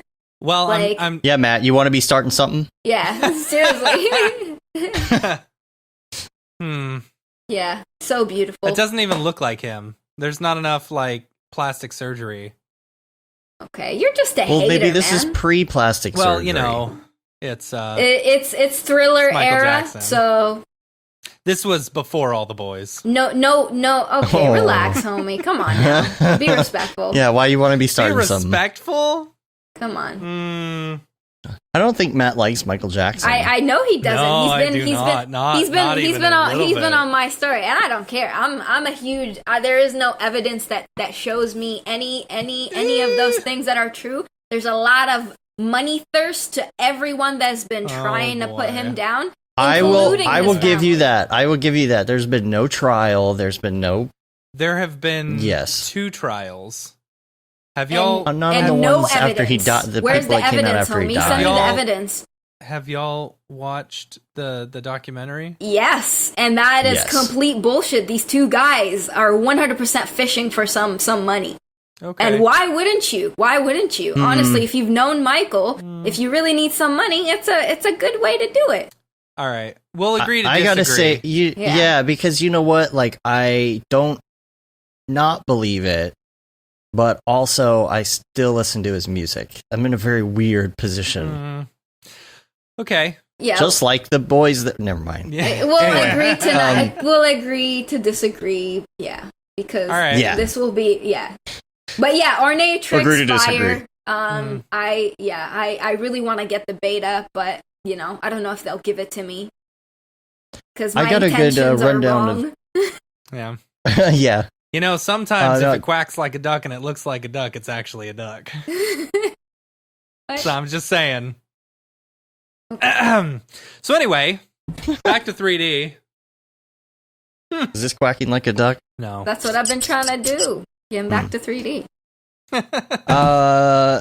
iClone. Let's talk about iClone. What's because he says iClone 7 is so amazing. They have this library of animation like Mixamo, which when you hear iClone, you don't think that doesn't put that in your head. But real-time 3D animation software. The nicest feature is the following. If you have a character dancing, for example, but its arm gets inside of the body or something because your character is fat and the Mograph data was, someone thin, you can move the arm at the point of interception with a clean and beautiful UI interface menu. You can do that. You can do that with the new cinema. Yeah, R21's updated updated Mixamo stuff, which is pretty awesome. Without breaking the keyframes. Yeah. Oh boy, people are getting real in the chat right now. Oh man, I actually can't wait to get into this Mixamo update. I have not updated yet to the 21, so I can't wait to try to do that. I haven't been doing a lot of animations lately, but so far from what I've seen, it's been so good. It's been so amazing. I think again, Travis Davis is gonna put out, or he already did put out a tutorial about it, and just kind of explaining in depth of how to do all of that stuff. Yeah, so definitely excited to dive through that. Word. He also says that in iClone, it's very much like that new character builder, but it works nicer, is what he said. And there's an auto floor feature that the feet and hands will recognize the floor automatically. So if you're moving a character down to the floor, they'll just they'll stop squatting on the floor. Yeah, that's cool. And the mocap, Reillusion iClone Facewear mocap. Oh my god, it's amazing. Gonna have to check that out. Is it Connect another mocap topic plugin? The iClone mocap Connect Reillusion mocap plugin. Yeah, that's interesting. Yeah, I'm looking at their website right now. All right, so here's a topic. Why do people talk so much about Substance Painter? The Cinema 4D body paint almost does the same thing. Does it? Now, yeah, I don't know. I don't like. I don't think it does. Well, in S22, maybe there's a little more. I haven't played with it that much yet, but I don't know. I feel like I've played with Substance Painter quite a bit lately, and I really dig the way that it works. And maybe I just don't know what I'm doing in cinema with it then. But I feel like it's very intuitive when you're using Painter. It's very easy to use. Like, there's some really great tools when it comes to stamping normals, things like that, to really make something quick and easy. The whole interface is just made for that, which is really cool. It's just yeah. And I think that's the thing. Again, you shouldn't expect every aspect. It's like Cinema 4D is the generalist, Yeah. And the individual programs are the specialist, but a lot of times you're going to call a generalist, right? I don't know. Trying to think of a good analogy or a good metaphor for that. But I haven't messed around with body paint enough to really, have an opinion on the matter. I like Substance. I think it's cool. You know, that's about okay. Procreate for Android. Why not? Both of you guys have tablets, don't you? Yeah. Do you guys use Procreate? I have. A lot lately. I don't draw enough. I need to draw more. Me too. You know, it's similar to your interior design stuff. Career. my shitty career. Yeah. See, I don't feel like I don't feel like I'm a good enough drawer. You know, but I know. Drawler. Yeah, drawler. I understand certain things, like, you know, when you're doing lighting or, you know, you need to make it look like it's lit, you know, and there's shadows and stuff like that. I get that. But it's like, I don't know. It just looks like a very well lit piece of crap every time I draw, you know? The question is, like, what are you trying to draw? Are you trying to go for realism? Are you trying to go for... I almost always just draw cartoons. Yeah. Cartoons. Yeah. Same. Yeah. Dave's been doing Rick and Morty versions of different Mographers. Oh, that's fire. Yeah. Please include me. Some of them look like more like Simpsons characters, I guess. I don't watch Rick and Morty, but, like, I'd love to be a character in there. That would be really fire. Should make Shams one with a Michael Jackson doll, or with a marvelous like me sewing something or something. Yeah, that would be fun. I'll have to find. I'm trying to find sewing something that has to do with Harry Potter. I don't know. Yeah. Like, so the way that I'm doing it is, like, each person that I draw has to nominate the next person. Oh, right. Okay. Who'd you just do? You just did Beeple, right? Oh no, you did someone else.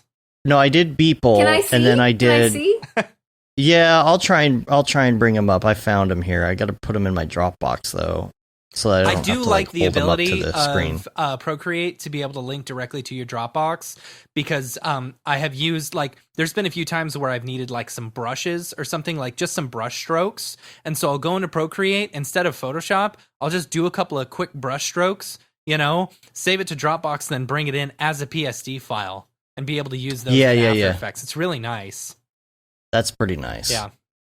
Yeah, let me see if this came up on my Dropbox or not. So what I did is I started with EJ, and this is basically, like, just to learn how to use the brushes, the pen, Procreate in general. I think I talked about, you know, that reference thing, that reference software where you can put, it's kind of like PureRef or whatever. Now let's see. The problem is I have no good file management. How do y'all manage files, like something that's on your phone to put on your computer?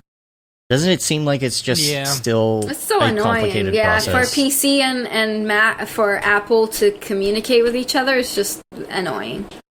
Yeah, and it's like, you know, I put this stuff in my Dropbox and I'm like, okay, where is it? And it has any photo that you have on your phone has just like a weird file name, and it's just like, yeah, okay. I know that, like, really long number. I just wish the Dropbox, the AirDrop thing was a thing with PC. That would be just like, even just Bluetooth or something. I don't know. Fucking figure something out, man. Like, not you. I'm just saying the world, the smart people. Smart. See, I feel like I added it and now I don't see it. It's like I feel like an old person. Like I'll just email myself the photo. Right.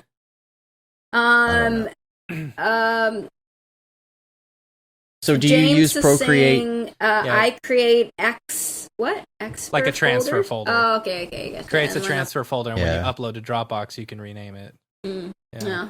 See, that's what I do too, but it's like I just put it in here and, like, the files aren't there. And it's still, like, the technology, I feel like it's not there. Even when it comes to dealing with your iPad and your phone together. Yeah. Like, sometimes the photos sync correctly and sometimes they don't. And so, you know, and I'm, like, going through it right now and it's, like, locked up and it's won't let me even view my photos. So I'll have to bring it up later. I'll have to bring it up later. Because it's supposed to be there and it's not. And now it's showing me photos from 2012. Okay. Stupid. That's funny. Then the last two topics on here Displayland that generates 3D captures of physical spaces using the everyday smartphone camera. Displayland. Is this the one? Is this the one that was on Twitter a while back? That looked really promising, but there wasn't a version of it out yet to try. Yeah, because that's what I want. Capture and edit reality. Display.land. I want to see. Okay, photo. I think I might have found my photos, y'all. Get 3D camera, 3D maker, and printer. This looks cool. See, this is driving me nuts. Now I'm like all about this. I'm like trying to figure out why it's not working. Welcome to the part of the show where Dave tries and figures stuff out. Hey, I'm excited. And they're not synced. Oh my gosh. So did you guys talk about, I don't know, was there a show last week? Yeah. I didn't watch that show. Okay, did you guys talk about, my bad. That's it. That's it. It's over. Yeah. I'm going to be there for the jewels, man, so I can just be confused for 2 hours. I love it. I just love it. Gustav. There you go. Oh, it's it. Oh my god, I love this. Oh my goodness. Huh? All right, so that's my EJ. With beer? Yeah, that's fire. The muscles. Yeah, they're not as big as real life, but you know. Yeah. That's yeah. amazing. So I sent that to EJ, and then I was like, "Who do you nominate?" And he said Beeple. Obviously. So I made a Beeple. but he looks more like a Simpsons character. I feel like. Oh, this is but funny. Has the nipple things. This isn't necessarily a Corona beer, but it could be a Corona beer. That's hilarious. I love the messy hair too. You gotta have the messy hair. Yeah. And then let's see. Who did Beeple nominate? The last one. He nominated Chad. Of course he did. Oh my! I called it. Yeah. And I had to give him like a little whiskey cup or whatever. Right. So this is just like to practice like how to make characters, because like I've never been good at that. And I'm like, all right, I'm just gonna keep doing this for a little while and see what happens. So Chad has nominated Zach Corzine. So now I have to figure out Zach. Yeah. You know. It has to be like procedural. Do something cool with his hair. I haven't ever seen Zach ever. I don't know how he looks like. He's a IRL. very happy individual. Happy individual. Yeah. Yes. Has very good hair. So I gotta do something with the hair. So dreamy. Okay, I need to look what Zach looks like now. Yeah, you gotta Facebook stalk him or dreamy. something. What kind of conditioner does he use? Funny. Let's see. And the last topic. We didn't even talk about the last one, Displayland. But yes, that looks cool. I'm like downloading it as we speak right now. Is it available now? Yeah, it makes you sign up for like a whole bunch of stuff. Oh, okay. But I was gonna ask you guys. Did you guys talk about last stream? Did you guys talk about the Fortnite Travis concert? We did, yes. Yeah. Oh, okay. Did you go to that? No, I don't play Fortnite, but I might start playing, even though I don't like Fortnite. I might just start playing for numbers. For the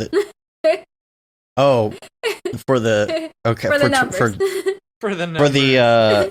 For Twitch. Yeah, for Twitch. Okay. Yeah. All right. Nothing personal. I don't. Well, yeah, you just go on and just be like, I don't know what I'm doing. Oh my god! Like it's almost entertaining to just go on and like try it. About Fortnite, I have found that no matter what level you're at, like they're gonna put you with people at your own level. My kid was playing the other day, and he's awful. Don't get me wrong. Oh, great! Fantastic. He is terrible at Fortnite, but he came in like 4th place. Like, oh, wow. He literally can't shoot a person.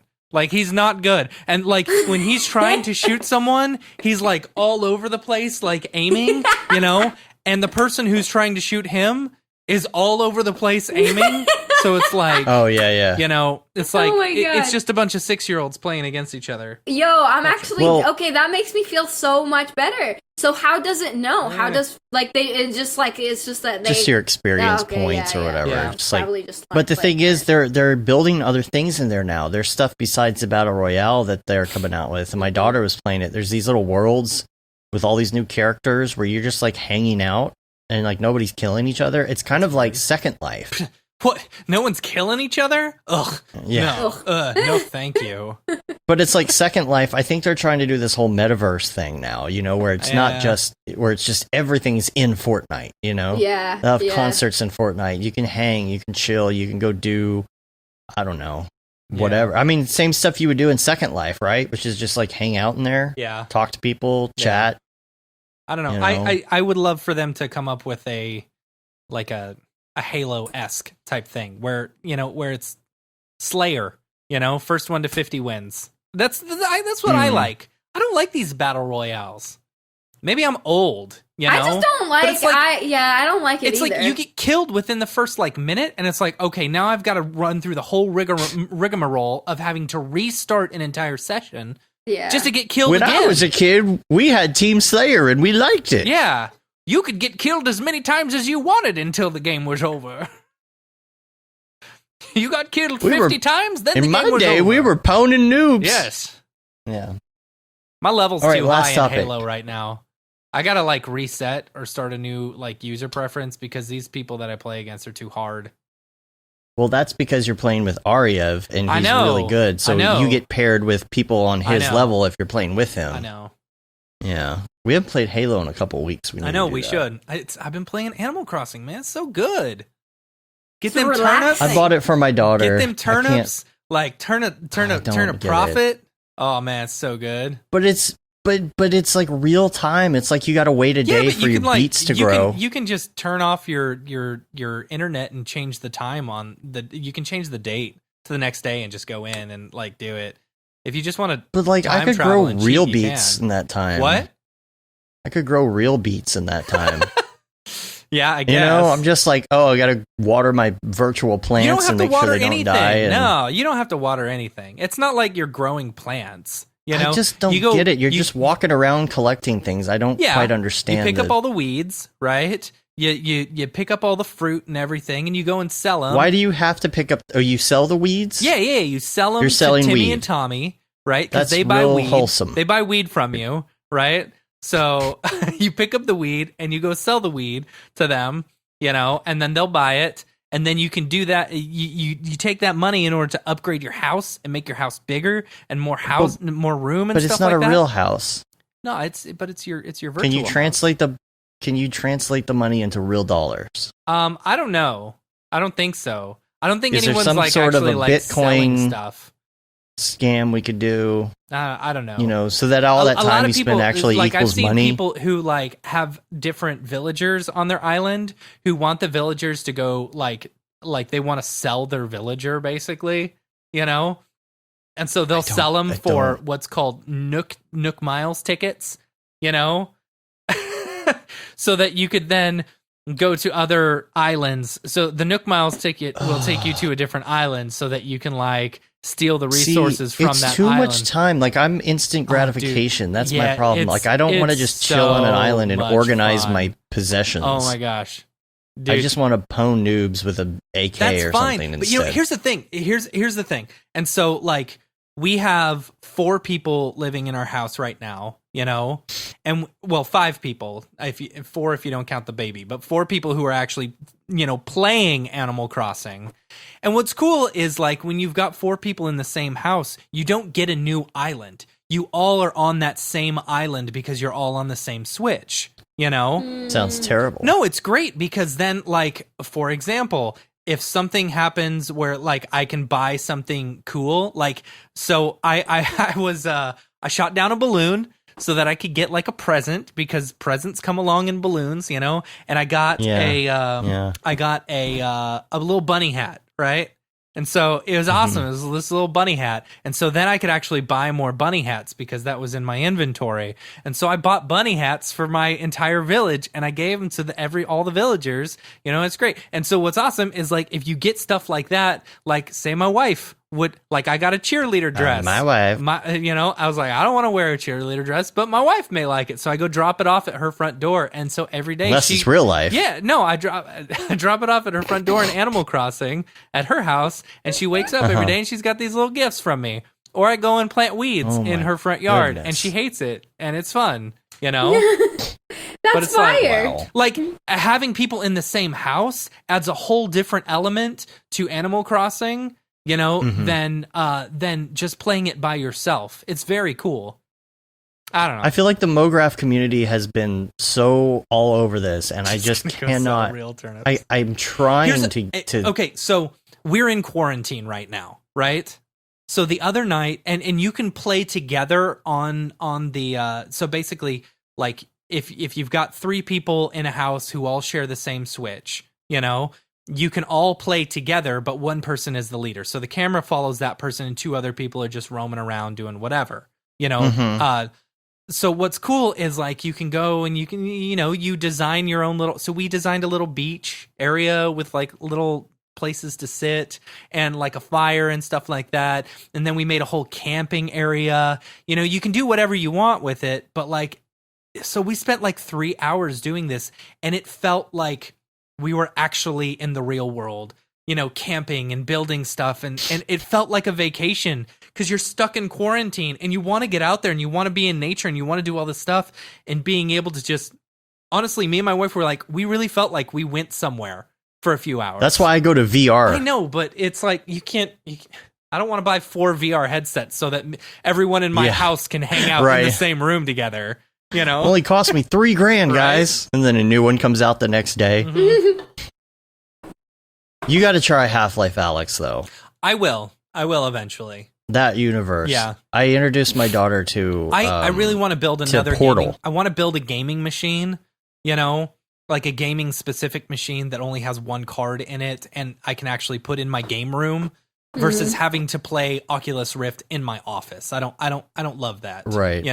And I would really love to get the new Oculus Rift to where I don't have to have the sensors, It is nice. Just being able to hook it up and go instead of having to hook up the sensors and make sure it's all like aligned and everything. I don't know. Yeah. No, it's nice. It is nice. I get that stimulus check on Wednesday. So there you go. Yeah. There we go. Last topic, Sketchfab compatibility in C4D. I know it can be done. Yeah. You know what? I've used Sketchfab, I think. I know it can be done by exporting in QuickTime, but it's not smooth, the interaction. Is Sketchfab really still that big of a thing, though? I don't know. Because I know for a while there's a lot of people really into it. I use it. I use it sometimes. I've used it before, are you like pulling in models? You're not building it. No, you're just bringing in models, I'm just bringing right? in models, yeah. Yeah, see, I haven't built in it, but I've exported to it for a viewer and stuff. Like I had a client, we had a client one time who was looking to do like a 3D spin of a cell phone, right? And so there was no way for them to like get it to go into they wanted it to be interactive. So I was like, well, why don't you just do a Sketchfab embed? But the thing with Sketchfab is it uses the different, at least this is the way it was. It may have changed a lot since, but it uses I thought you could import it natively now. The metalness and the whatever workflow. Well, I don't know which workflow that's called. Universal? Are you talking about the universal? Something like that, yeah. So I don't know. And it just it looked aliased and stuff. Well, yeah, but that's the player. Yeah.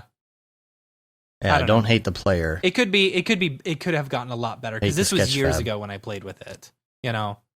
Shams, do you bring in those Do you bring in those models like natively? Like, how do you bring them in? I just download them and then I just import, right? Yeah, just import. Yeah, I thought you could. Yeah. But that was something that was added recently, so maybe this person doesn't have the most recent version of C4D. Okay. Maybe that's why.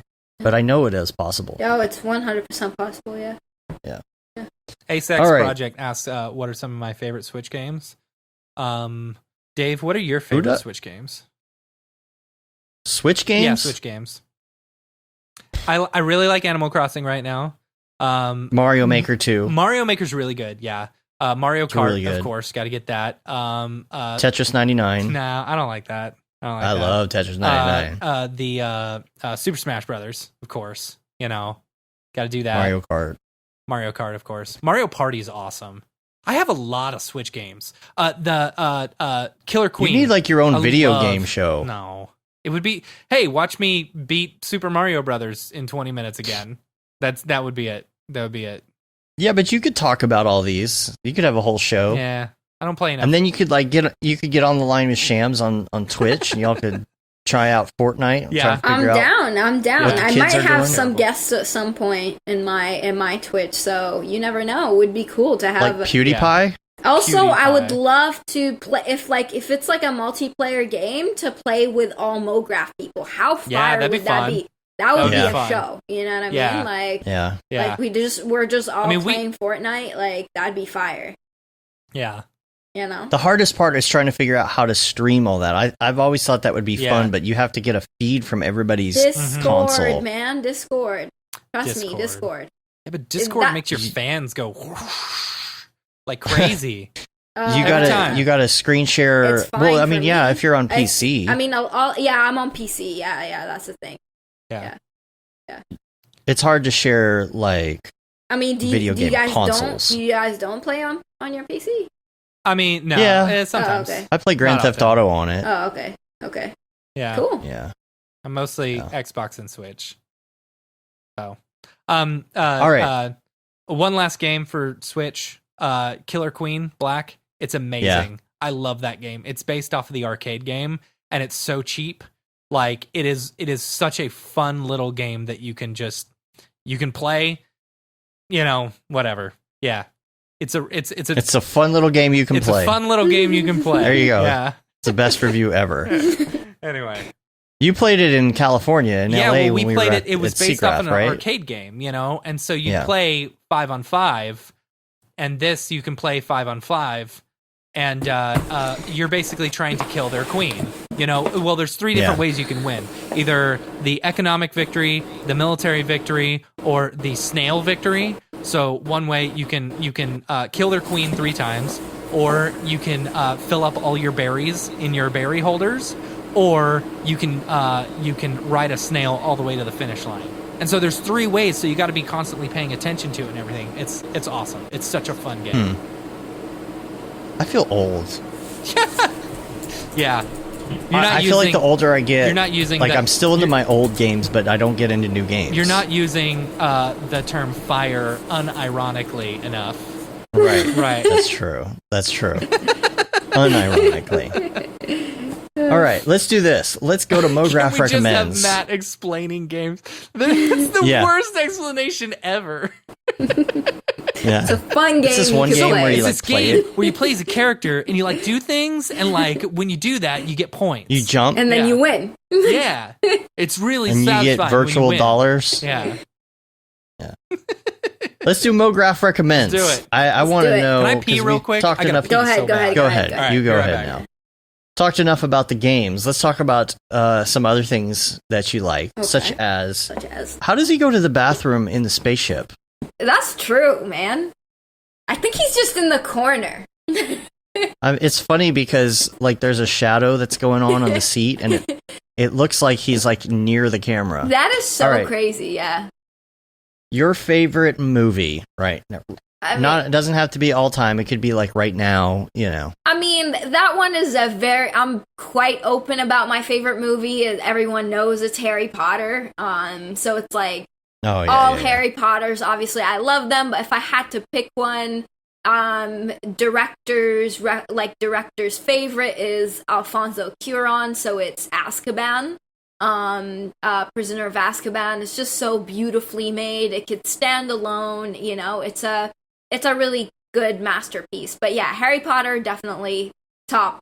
And I'm also making up them words again. Yeah. But also to me, I'm a huge I'm a huge comedy fan. So that's another thing that I really enjoy. I don't really enjoy a lot of different type of movies, but I'm a huge comedy fan. So comedy movies or stand up? No, movies? Movies and stand up. But if we're talking about, because you're saying movies, so Anchorman. Yeah. No, not Anchorman. No.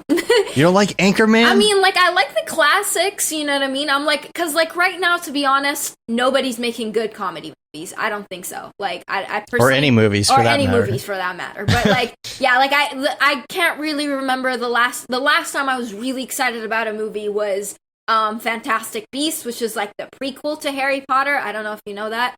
But yeah, so that was in November 2018, I want to say, or yeah, November 2018. So that was quite a while ago. But like even are there new ones coming? Yeah, there should be a new one filming at the moment, but I guess it's gonna be delayed because of this whole thing. Yeah. So yeah, so that was but like before that, like probably Harry Potter, Deathly Hallows was the last time I was really excited for a movie. So it's yeah, so movies, yeah, I would totally go with classics like yeah, like I'm really into like Jim Carrey and like, you know, Tom Hanks and yeah, just all the comedies. What about music? Music. We already talked about like my idol being Michael Jackson, obviously. But other than that, like currently, I listen to like a mix of music. I think I ditched listening to solely rap for like I think the last year and a half, just because I just wanted to be a little bit more conscious about the content that I'm listening to. So I narrowed it down to one rapper. So it was, you know, it's obviously Sosa, Chief Keef. So that's the only rapper that I do listen to. But I still listen to older stuff that I like, you know, that I really used to listen to before. Like, then that's only when I work out. Older stuff? What does older stuff entail? Oh, okay. So like, yeah, like older young thug. Are you gonna make me feel old when you say this? You know, the real old stuff like Travis Scott. Older young thug, like Gucci Mane. You know what I mean? The classics. You know what I mean? Classics. Yeah. I mean, WAP Timbaland? is no. I mean, he's a great beat maker though. Like I 100% like. But like for me, ancient when stuff like Beastie Boys. Like Beastie Boys. I have no idea who that is. You don't know who the Beastie Boys are? No. Oh. Maybe I do. Tell me a song. Tell me a song. Brass monkey, that funky monkey. Brass monkey chunky, that funky monkey. Oh, man. Maybe I've heard it in like some movies, like in the background of movies. Sleep. Intergalactic Planetary. Is it in some movies, like some? I'm sure. I'm pretty sure. Yeah. Okay. Yeah. I'm sure. Yeah. I'm so sorry. I mean, I know oldies. I just don't know that. Don't call them oldies. That hurts. That hurts. Are there oldies in that category yet, though? I'm sorry. Okay. Yeah, Blue says trap classics. Wait. When did they make? When was the last time they made music? Well, one of them died, so okay. 78. You know, 78. No. Beastie Boys. Oh no, they formed. That's when he was born. Maybe. No, that's when they formed their group. That's what they're saying. Old school, like Drake. Yeah. No. Yeah. Oh, I don't. Lil Nas. Yeah. You don't like some Old Town Road? I'm not a huge Lil Nas X fan, but like he's hate that friggin' song. Yeah, it's just my kid sings it all the time. Yeah, I know. He walked in the room the other day singing it. It's just too much. License to Ill was 1986. All right, their last album was 2011. Oh, you're gonna have to check them out. It's good stuff. I will. Ill Communication, License to Ill, Hello Nasty. Oh, so good. Hello Nasty. I mean, I like 50. If we're looking 50, at oldies. 50 Cent? Is that who you're talking about? Yeah. Yeah, the ancient classics of 50 Cent. It is. Are there really oldies in rap yet, though? Is any of it oldies? Even the 80s stuff? Not necessarily. Not really. I wouldn't call him oldies. No, not at all. I just call him classic. Like, it's just like the classic, like, I guess the OGs. Like, I guess, like, that's where I would start. Like, this is when, I guess, all of that stuff started. I don't know, man. You got to check out Tim's bio, and it's not something that you can find on Spotify or anywhere. Like, you have to get the CD. One of my favorites. Tim's bio. Aaliyah's on there. All these, like, people who were not very famous yet at the time are on the album. I mean, Jay-Z's on there. Who else? I can't remember, but it just... it was like is all stars. Yeah, but like pre-90s. Beastie Boys that was 80 something, but most of their stuff was 90s, right? I don't know. I think most of it was, yeah. Yeah. I mean, I don't think I even got an album until like 96. No, they had I I guess they Outcast. had 3 of them in the 80s. The rest. All right, let's move on to the next category. Favorite TV show. Oh, okay, yeah. Again, I'm really into comedy, so Scrubs. Mm-hmm. I know me and you, yeah, Scrubs fan. Like, I'm a huge Scrubs fan, and yo, did you know that? Rest in peace, Ted. Yeah. Ted just died. Oh my goodness, so and it's crazy. I was so sad because like he always talks about killing himself in the show. Like that's like the whole thing. He's just always trying to kill himself. But yeah, like so that's like definitely one of my favorite shows. Seinfeld was on the list, but it like got removed. Mm-hmm. But yeah, so the ancient classics of Seinfeld. Yeah, it's definitely oldie, man. Like, come on now. That's pretty old. Yeah, I would agree with that because everything in that show could have been solved with a cell phone. Exactly. So, yeah. So Kevin says Breaking Bad or The Wire, of course. Breaking Bad. 100% Breaking Bad. Kevin, I love that you haven't been in the chat at all. And then we thought favorite TV show, and you're like, Breaking Bad or The Wire? Breaking Bad, 100%. The thing is, with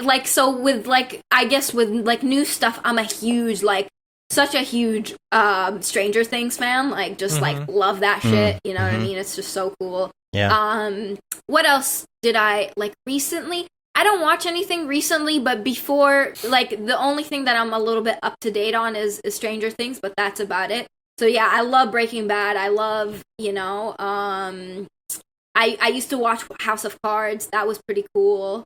Yeah. Until And then I don't know. No spoilers. There's no evidence to that. Okay. Oh my. Even he came out and talked about it. Yeah, that's true. Even he was like, that's true. Well, actually, I'm gay. Well, no. And then he made those creepy videos in front of the fire. Yeah, that was recently. Did you see all that? That was so weird. It's all right. Michael Jackson hung a baby from outside a balcony, but that's not weird either. He didn't hang it. He was holding his own baby. Oh, yeah. Okay. Yeah. He was a towel on his head. Yeah, that was kind of weird, but no. I would totally do that. If it's my own baby. That was someone else's baby. It's my own baby. I can hold him wherever I want. All right. Kevin Spacey came out with those videos like where he was playing his character from House of Cards, but he was talking about what happened, and he was sitting in front of a fire. So creepy. And then the next day, that dude committed suicide. What dude? The one that he had accused him. Yeah. Oh, like shit. Really weird stuff. I didn't really even weird. know that. I didn't even know he committed suicide. That's crazy. It's like Kevin Spacey is like going insane and like turning into his own character. Yeah. I don't know. Did Johnny Depp also hold a baby out a window? That's weird. What's with celebrities and holding babies out windows? I know. All right, what about podcasts? Podcasts. Allegedly. Okay, so obviously I'm gonna talk about other than this podcast because I listen to this podcast obviously when I go. Thank you. I live right by a river, so I go on very long walks into the river and I meditate there and all that good jazz. But I usually listen to my podcast there. So other than that, I listen to 4 Harry Potter podcasts. Yes. Oh, which ones? 4. Surprise. So, which ones? My top 2 that I recommend for everyone to go and listen to right now, one is called Potterless, which is a dude, a 25-year-old dude that's never read Harry Potter. Reads Harry Potter. Oh my gosh! I'm gonna have to watch. It's pretty funny. It's the first season. His audio's not the best because that's how anyone's podcast starts. How long are each episode? It's like half an hour, 45 minutes. And what does he go over like the He just goes over each chapter, so like he'll and then he has usually a guest like his homies or someone he knows. And then it gets like much better like by like I don't know, like season 3 and like in like Azkaban, it just gets a lot better. Yeah. He has like segments where he brings in like British people to just explain like the movie. Things. The movie started getting better at Azkaban, right? I actually have you missed the part where he was asking me my favorite movie, so obviously, Was it Azkaban? Of course, yeah. Oh, okay. yeah. Okay. Alfonso Cuarón, always so good. My favorite is Bucksix Truns. Dave is still is that clueless. One? Are you trying to say Buckbeak? Are you trying to say Buckbeak? I don't know. Beaky? Bucksix Truns. All right. And the second one is called Goblet of Wine, which is two British girls get drunk as hell and read Harry Potter. And it's hilarious. Funny. So most Harry Potter podcasts are American. This one is British, and it's hilarious. It's just so good. So these are my top two, and then I have two others that are just like kind of. The other one is Harry Potter and the Sacred Text, which is like they kind of look at Harry Potter as if it was like a Bible, and they study it like it's like Harvard, professors and stuff like that. They study it as if it was like a holy text. That's just for more like an intellectual kind of reading. If you're really into Harry Potter in that way, you could listen to that.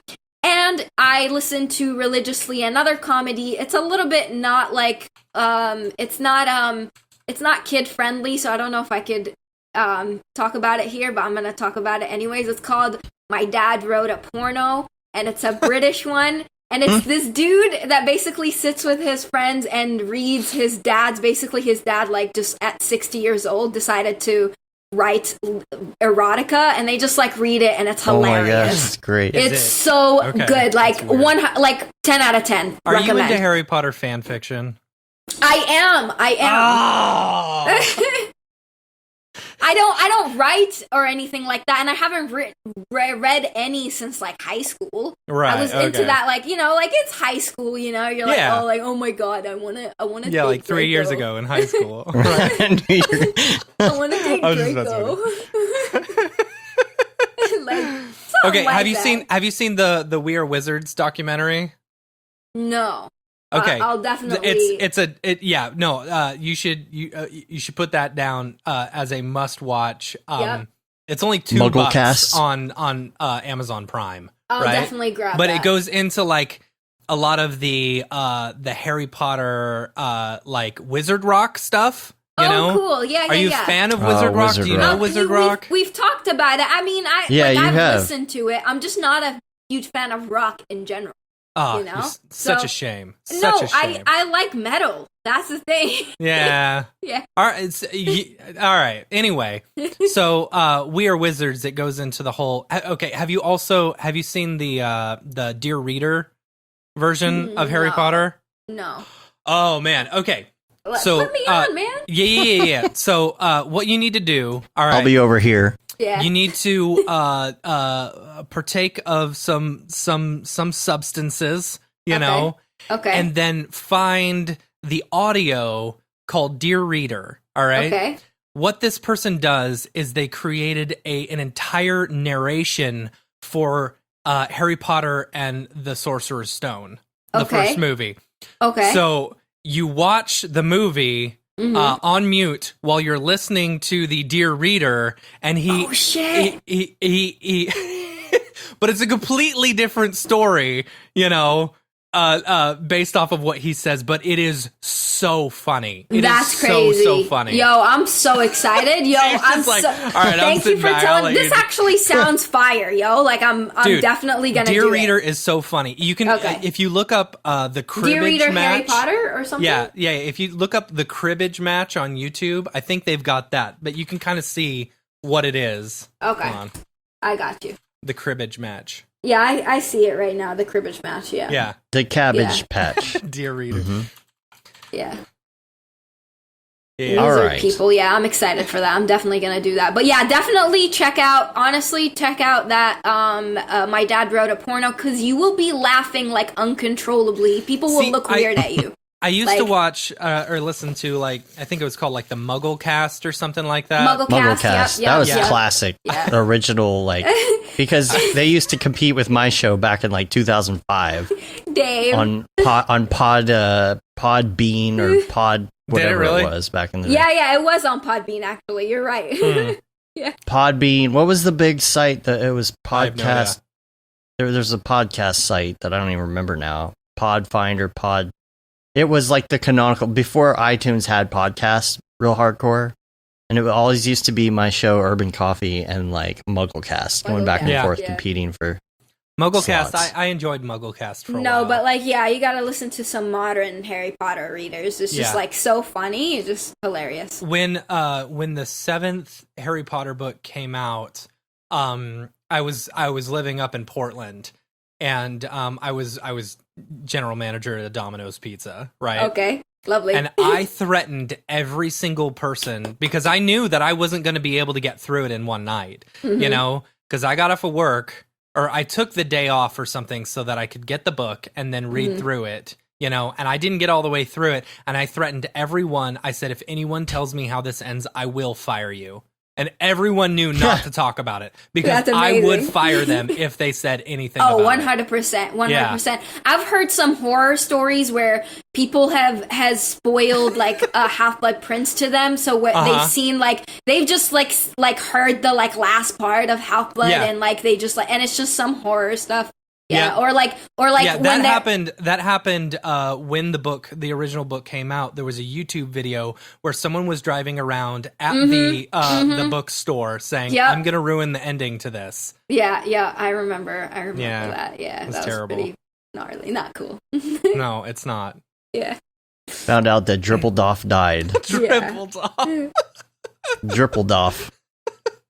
Yeah. Anyway. All right, we're going long here. Oh, come on. We're talking Harry Potter. 4 more questions. You know, this is the I'm sure that there will be more Harry Potter related things in the next 4 questions. All right. Next question. Favorite plugin? Favorite Harry Potter plugin? Favorite Harry Potter plugin. It's always that Octane Bloom, baby. You gotta produce that Patronus. Bloom it up. And now you got the cutoff on the bloom, which makes what would it be even better. your Patronus? I already know my Patronus. What is it? Because you can That's take the tequila, test. Right? Oh, there's a test for that? Yes. Nah, I don't think there should be a test for that. Trust me, it's beautiful. It's very visually pleasing. It's beautiful. I recommend it. Right. I don't know. I recommend it if you want to go on the app or on your desktop. It's just beautiful. Like there is no one that makes better websites, 3D interactive websites than Pottermore or Wizarding World. So, well, what's your Patronus? My Patronus is a Pine Martin. What's a Pine Martin? It's kind of it's like an in between. I prefer Patronus Silver. It's between like a otter-ish and like a squirrel. Okay. Yeah. I mean, okay. It's not my favorite Patronus that would come up to me, but I respect the test. Yeah. All right. So plugin. What's the ABV on that? 100%. What's the what? What's the percentage? The percentage. What's the alcohol percentage in the Patronus? The Patron. The Patronus Silver. Patronus. The Patron. Does that one have a worm in it? Yeah. Oh man. Okay, headphones. What are your favorite Harry Potter headphones? I don't use headphones right now. I am in the look for some new headphones for my stream. So if you guys can recommend some headphones for me that are not big like Bose. the ones that you guys are wearing and not wireless. Those Quiet Comfort 35s. I agree. They can be wired. I agree, not wireless. They can be wired. Oh, okay, you can do wired. Okay. Yeah. They are the best headphones, though. What are they called? Sorry, Bose? Those Quiet Comfort 35s. Okay. 35s. They are the best. Mm-hmm. Okay. You could use them for even making phone calls if you want. I wear them all the time. Okay, I'll definitely. Except now when I'm wearing different headphones. Okay. All right, and then let's see. Favorite. Okay, now we've changed this a little.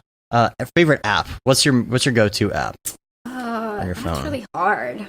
Muscle memory. TikTok. Like right now, if I really have to choose, I love TikTok, man. Like just like so addicted. Posting or consuming? Both.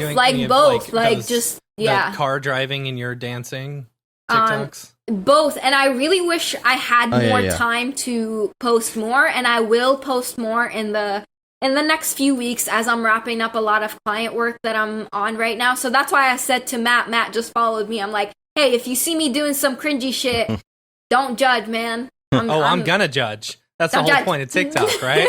I'm gonna post it Harry Potter cringe on on Reddit. No, but your homie actually is making me feel good because there is someone doing some 3D related puns and stuff that. That's pretty cool. That's pretty cool. I like that. I'm good for him. I'm definitely gonna support.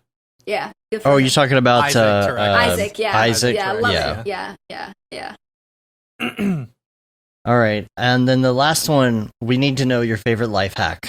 Okay, life hack. So I was gonna say meditate, because like that's just definitely the one thing that comes to my mind.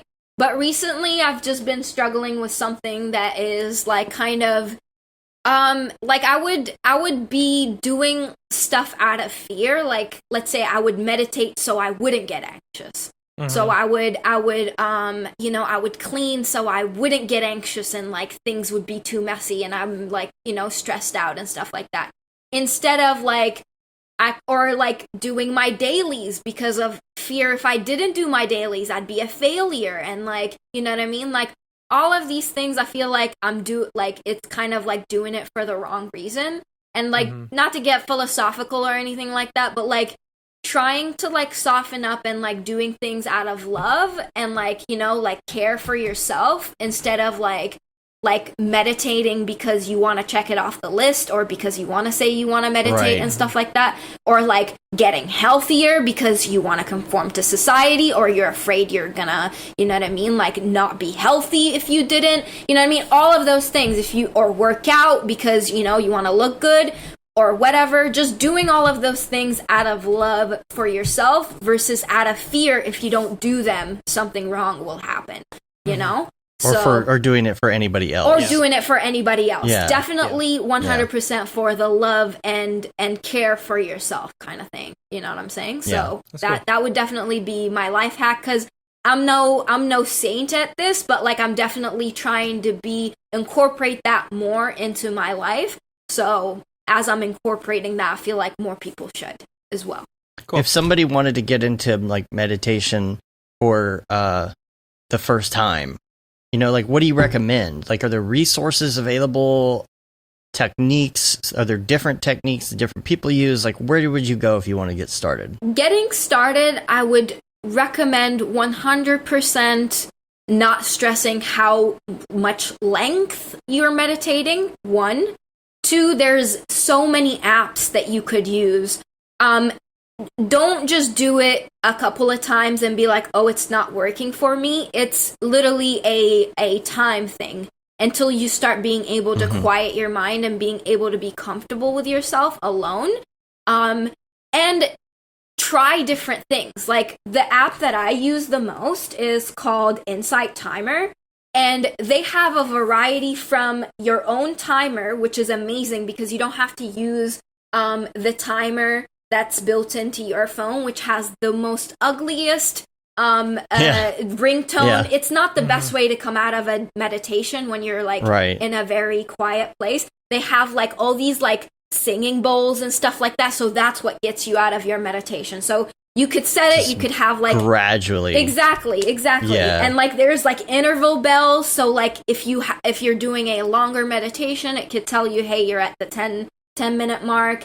So it's like the built-in timer, amazing, but they also have a lot of like guided meditations, and you could go from, some people do music and guided meditation and then leave you to be more quiet at the end of the meditation, and then they come back just to get you used to those things. So whichever one, try them all and see which one resonates with you more. And like do that within a couple of weeks, and then whichever one you feel more comfortable with, stick to that one for a couple of months and watch it. You know what I mean? Help you with a lot of stuff. You know what I'm saying? You know what I'm saying? Sorry, we lost your Skype for like a second. And then you came back and you said, you know what I'm saying? I'm like, oh yeah, know what you're saying. It'll be in the podcast though. So okay, cool. Yeah. So and if I would just recommend a couple of my favorite people that you could really easily get into, like in guided meditation. There's one person called Kenneth Soares or Suarez. I'm not too sure how to say his name. So Kenneth Suarez, and there is Layla Dilia. She's amazing. She has a 15-minute meditation, completely just like so, and all of these are free. right? And then there's another one called David G, and he is so good. He's one of those people that will give you a mantra to say and then leave you in the meditation for 5 minutes to meditate on your own. So kind of guides you into going to a quiet meditation if you're not comfortable in being in a quiet meditation by yourself. So David G. David G, yeah. That's my rap name. Is there like an opposite meditation where like you listen to really, really loud, like horribly, like disturbing things, so that once you come out of that, it like makes the world feel. Is this a real thing? No, I'm just saying. Or are you just making this up? I'm saying, is there such thing as that? It's called torture. Well, no. I mean, like, for example, right? My kid is really loud. Yep. Like, he likes to yell a lot. But I feel like if I just sat with like loud screaming and yelling and stuff for probably like 20 minutes straight, coming out of that, it would make the world feel a little bit quieter, you know? Actually, quite the opposite. The one thing about meditation is the fact that it doesn't make death you... metal meditation. Death metal meditation, imagine. No, it would just make you deal with those really chaotic moments much better. Like, that's like the only thing that I could recommend. And also there's other meditations that you could do, like I would recommend for people. If you're not comfortable closing your eyes, you could just have a candle and stare at the candle. If you live close, like I do a lot of visual meditation as well, where I go outside and like just stare at the river for a couple of minutes. You know what I mean? Just very quietly, because like the sound of the river is just amazing. Obviously not like available for everyone, but like that could be another thing. So visual meditation is also another thing that like people can incorporate in their life if they're too anxious to get into a quiet, like close eyes meditation type of thing. There's a ton of different resources on what to do. For example, concentrating on the breath leaving your nose when you're inhaling and exhaling, so that your mind doesn't wander. 100%. 100%. Like breath work goes hand in hand with meditation for me. It's like I sometimes do like at least like 10 minutes of breath work before my meditation, because it really sets the tone for how your meditation is going to go. But again, these are all not necessary for someone that's starting out. Just try to take a couple of minutes to be quiet with yourself. That's all. Like, that's all you need to do. If you want to do a guided meditation where they could guide you through some sort of an imaginary thing where it would make you feel more at ease, that's even, that's also available. So, yeah. VR meditation, I bet, would be cool. Oh, that would be really cool. River. Yeah, that would be really I bet there's fire. Some. Thank you for that idea. I'm definitely... I looked up death metal meditation. It's not a thing. But I came up with one of the first things says, yes, death metal yoga is a thing. And it's awesome. Oh my God, no. And it involves a whole lot of screaming. Yeah, I'm not, you know what? I am into good old vanilla traditional yoga. I do not like any of those renditions. There's like yoga with beers. There's like yoga with goats. Hot yoga, goat yoga is awful. I had to do a video one time in a hot yoga studio, and like the camera was fogging up and my glasses were fogging up, and I'm like, how is this even gonna work? Oh, man, it was so hot and miserable. Yeah, seriously. So yeah, I wouldn't recommend metal yoga. To each their own, right? To each their own. To each their own. 100%. Yeah. Whatever gets you through the door. To me, it's like if you want to get into meditation and there's some sort of meditation that's unheard of that gets you through the door, do it. Like, I'm good with that. You know. All right. Yeah. So. All right. We've gone way over. Yeah. So sorry. We're gonna get out of here. Okay. If people want to find you on the interwebs, where can they find you? I am S. Meccea everywhere. S. Meccea everywhere. Oh boy. Yeah. Meccea. S. Meccea everywhere. And I do Twitch streams every Tuesday and Friday, although I think tomorrow's stream is canceled 1 p.m. PST. So I do my daily renders is on there, and I sometimes game as well on my Twitch. So yeah. Cool. Do you have a website? Yes, askmeccea.com. Ask Meccea everywhere. Easy enough. Yeah. Easy enough. All platforms. Well, we really appreciate you being on and goofing off with us for 3 hours. Yep. Same. And talking about Harry Potter, which I know nothing about. Yeah, so, you honestly should read the books. They're so good. Man. At least just someday. The audiobooks, man. Just the audio, just to get him through the door, you know? Yeah. I might be able to do that. Yeah. Yeah, you can rate us on iTunes, leave a review. That helps get our ratings up. You can also subscribe on your podcatcher of choice to do the same. The newsletter just went out, finally. Yeah. So check that out. A couple new features on the site, some new stuff going up soon on the site as well. Check out the articles and such. Some new layouts. Boring stuff like that. You can say you've been there and done that, got the t-shirt with the Mograph logo tee, the Paul Babb Fill the Bab 2020 shirt. All the profits from that go to Doctors Without Borders. And then you got the Render Things t-shirt, hoodie, and long sleeve tee. Yep. And of course, the one that Shams will probably like the most is that Render is Fire shirt. I love it. She wears it unironically. I still really need it. I still really need it. I think I'm gonna order after this. Yeah. I think I need to do another. I think I need to do a long sleeve version of that or something. It is the summertime, so it's perfect for long. I mean, we're all indoors. Just crank the air. Yeah. I need to do one that says like, "Yo, what render engine?" or something like that. What that money dough? Yo, bro, we need that money dough. Yeah, that money dough. Yeah. Cool. All right, we're gonna get out of here. All right. Good talking to you guys. Thanks for coming on. Too. And I guess I didn't mention we're on Facebook, Twitter, Instagram, YouTube. Make sure you subscribe to our YouTube, by the by. Yeah. We'll eventually have some stuff besides podcasts coming up, so check it out. And on mograph.com, of course. Until next time, I'm Dave. And I'm Matt. Oh, I'm Shams, yeah. Peace out. Have a good one. Peace Later, out. yo.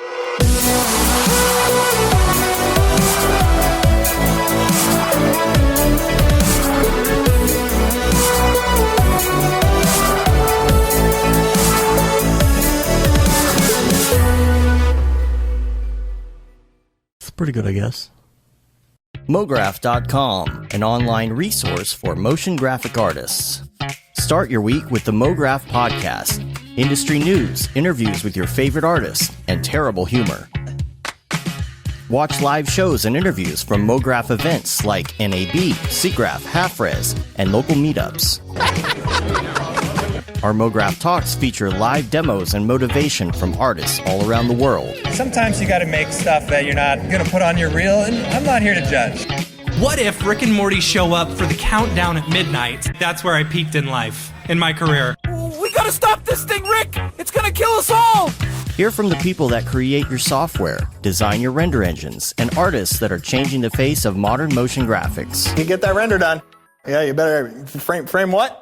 Mograph tutorials and online classes will teach you about Cinema 4D, After Effects, as well as other popular software and render engines. Throw in the HDR Studio, take the render settings, pick the HDR, put a reflection, and gorgeous. Branch into new software. Learn time-saving tips, techniques, workflows, and lessons that'll keep you up to date in the world of motion design. Oh, brother, those are some of my favorite elves. I love projects that scare me. When our art director comes to us and asks for something that I had never done before, man, it gets me pumped. Join the conversation in our live sessions. Check out our plugins, or join the hundreds of daily active users in our Slack channel for technical help, advice, contests, or just to joke around. Real nice banana. Yeah, that's so funny. All right, I'm gonna live forever. Subscribe today and get the latest updates on our YouTube and other social media channels. Take all your dreams and just do it! We don't care how you get here, folks. Just get here. Subscribe to Mograph.com.